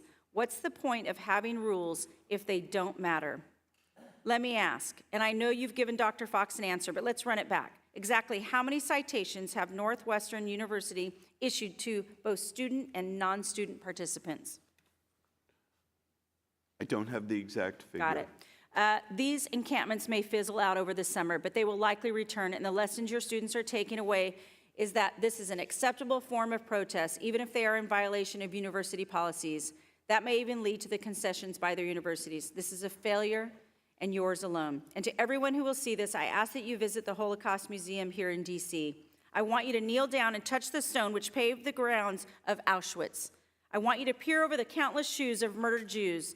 Allow the silence of that room to remind you that this is the silence of death. Death enabled by global culture, indifference, and hatred, a culture which each of us has a role in either enabling or ending. And I would remind you, Mr. Schill, Dr. Block, and Dr. Holloway, of who you are. You are leaders of culture. At this present moment, you have abandoned that role. I hope you reclaim it because we will certainly be watching. And with that, Madam Chair, I yield back. Gentlewoman's time has expired. Mr. Scott, you're recognized for 5 minutes. Thank you, Madam Chair. I'd like to ask the university presidents, the first question that you were asked had the premise that was something along the lines of, insofar as your campuses are hotbeds of anti-Semitism, how many people have you disciplined? And you went on to just answer how many people you disciplined without questioning whether or not your campuses were in fact hotbeds of anti-Semitism. Are your campuses also hotbeds of racism, homophobia, and Islamophobia? Dr. Schill. I would not say that we are hotbeds of any of those things. I do believe that we have a problem, like all universities, and it's becoming more and more apparent that anti-Semitism is a problem on campus, and it's one that we need to deal with. But the vast majority...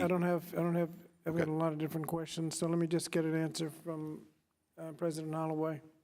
I certainly disagree that with the characterization of Rutgers being a hotbed of anti-Semitism. We do everything we can to promote the security and safety of all of our students and to have a community of care. Okay, Chancellor Block.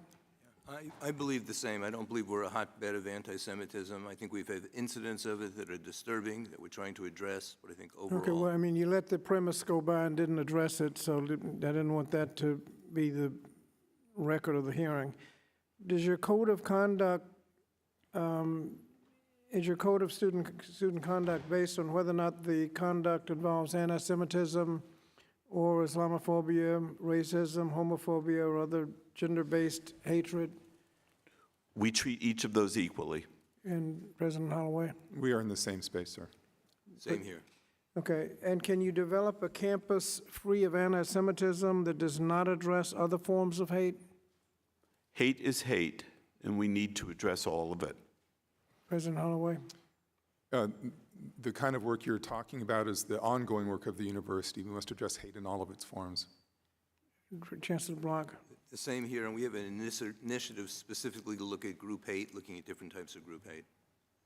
Okay, and I say that because this is indicated in my opening remarks. This is the multiple hearings just on anti-Semitism, but under Title VI, there are other forms of hate. If you're going to have a campus free of hate, it seems to me difficult to do that just looking at one form. President Schell, a question was raised about Qatar. I'm aware of another university that I used to represent before redistricting that has a campus in Qatar. What's the value of having a university located in Qatar? It provides benefits to faculty and students who want to go back and forth. It also, I believe, this was decided 17 years ago, and I'm only there for 2 years. I believe part of the point was to introduce American concepts of journalism, free speech, and to provide, in journalism, and to provide avenues for women to be more successful in those societies. I think those were the reasons. Thank you. Mr. Lawrence, can you remind us how you can balance free speech and protests? Mr. Ranking Member, you begin with a presumption that speech, including protest, is protected because that is the core of the First Amendment with respect to public universities, but the principles of academic freedom and free expression, free inquiry on our private university campuses as well. Where that runs out is where that activity turns into threats of violence, harassment, or undue disruptions of the operations of the university. And those are the kinds of decisions that university presidents around the country are making on a daily basis, taking all of the factors into account that they have to deal with. Thank you. And I just have a few seconds left. Are there any additional steps that this committee can actually do to help promote enforcement of Title VI? Mr. Lawrence. I think the committee could play a major role in working with and funding the efforts of the Department of Education in that regard, and in all the ways in which the Department of Education facilitates the work of universities around the country on all of the issues we've been talking about, and a range of other issues, including mental health issues, that are major challenges for our colleges and universities today. Thank you. Thank you. Time is gone. Thank you, Mr. Scott, for being right on time. That's right. You and I were trying to be good role models. Mr. Scott, I recognize you now for a closing statement. First, Madam Chair, I'd ask unanimous consent to enter the following items into the record. A letter from Professor John Farmer, former Attorney General of New Jersey, who states that he finds accusations of pervasive climate of anti-Semitism at Rutgers to be both inaccurate and offensive. A letter from over 500 law school professors condemning the committee's accusations against the Rutgers Law Center for Security, Race, and Rights. A letter published in the Daily Northwestern on May 2nd from 186 faculty members from Northwestern commending the president and students of Northwestern for coming to a peaceful resolution involving the encampment.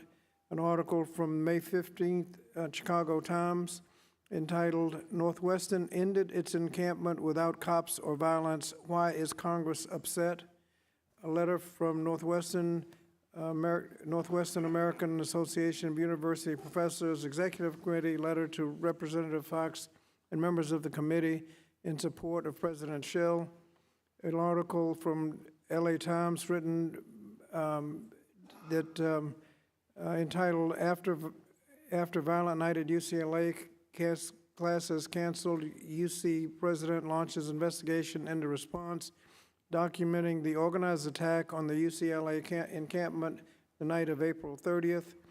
a joint statement from unions representing educators at Rutgers, Northwestern, and UCLA, a letter from the National Coalition Against Censorship decrying the May 14th letter from the chair and Chair Comer of the Oversight Committee to Treasury Secretary Yellen, and an article from Boise State University's Office of Student Life, 5.5 things you might not know about Martin Luther King, which includes the fact that the King Center, from the King Center, that Dr. King went to jail 29 times. It was pointed out that his protests were nonviolent, but they were usually against the law, and part of the nonviolent strategy is that you not only break the law, but you accept the consequences. Unanimous consent for those. That's the end of the list. Without objection. Thank you. I want to thank our witnesses for participating.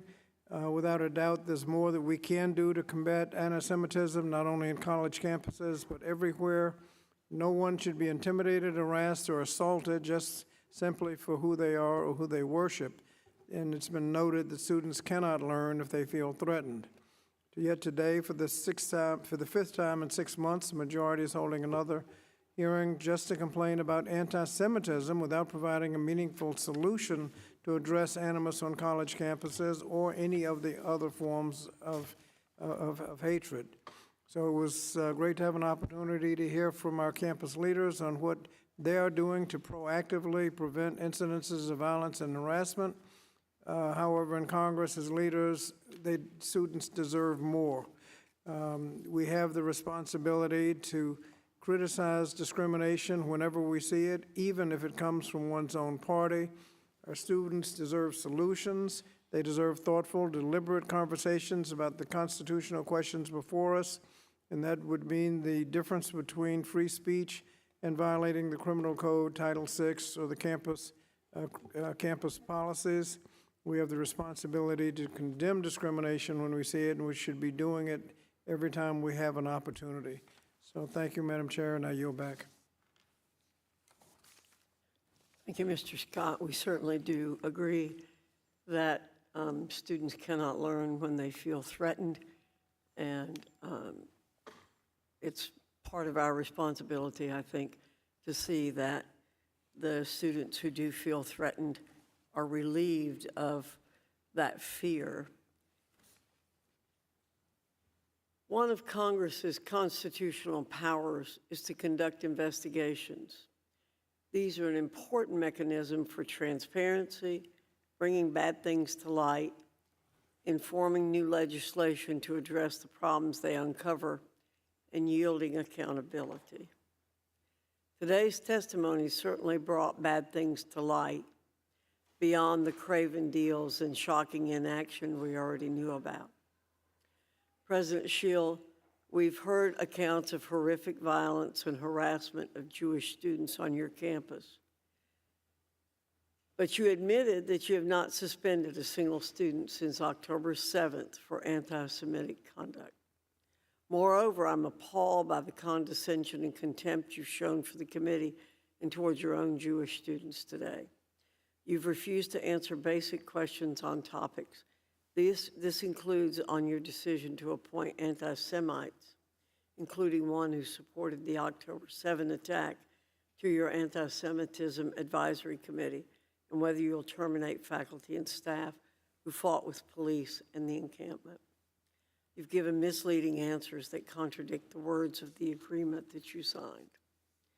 President Holloway, over a month ago, the committee sent you a document request detailing pages of horrifying anti-Semitic incidents. And that was before the anti-Semitic pro-terror encampment. Yet you've only suspended 4 students since October 7. The Center for Security, Race, and Rights uses taxpayer dollars to engage in political advocacy, promote terrorism, and delegitimize Israel. Just this week, it was revealed that one of the advisory board members of the center was posting videos of Hamas murdering Israeli soldiers to Instagram with words of praise. If you're unwilling to close and defund the cesspool of hate the state of New Jersey should.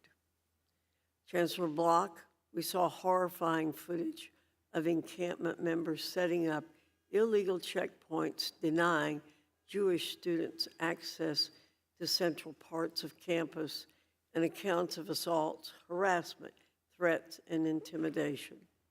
You stood by and let this happen. Today's hearing is the beginning, not the end, of the committee's investigation of your institutions. You will be held accountable for your records. Congress will not stand by while you violate your obligations, uphold Title VI of the Civil Rights Act, fail to protect Jewish students, cut deals advancing divestment, and promote terrorism and radical anti-Semitic ideologies.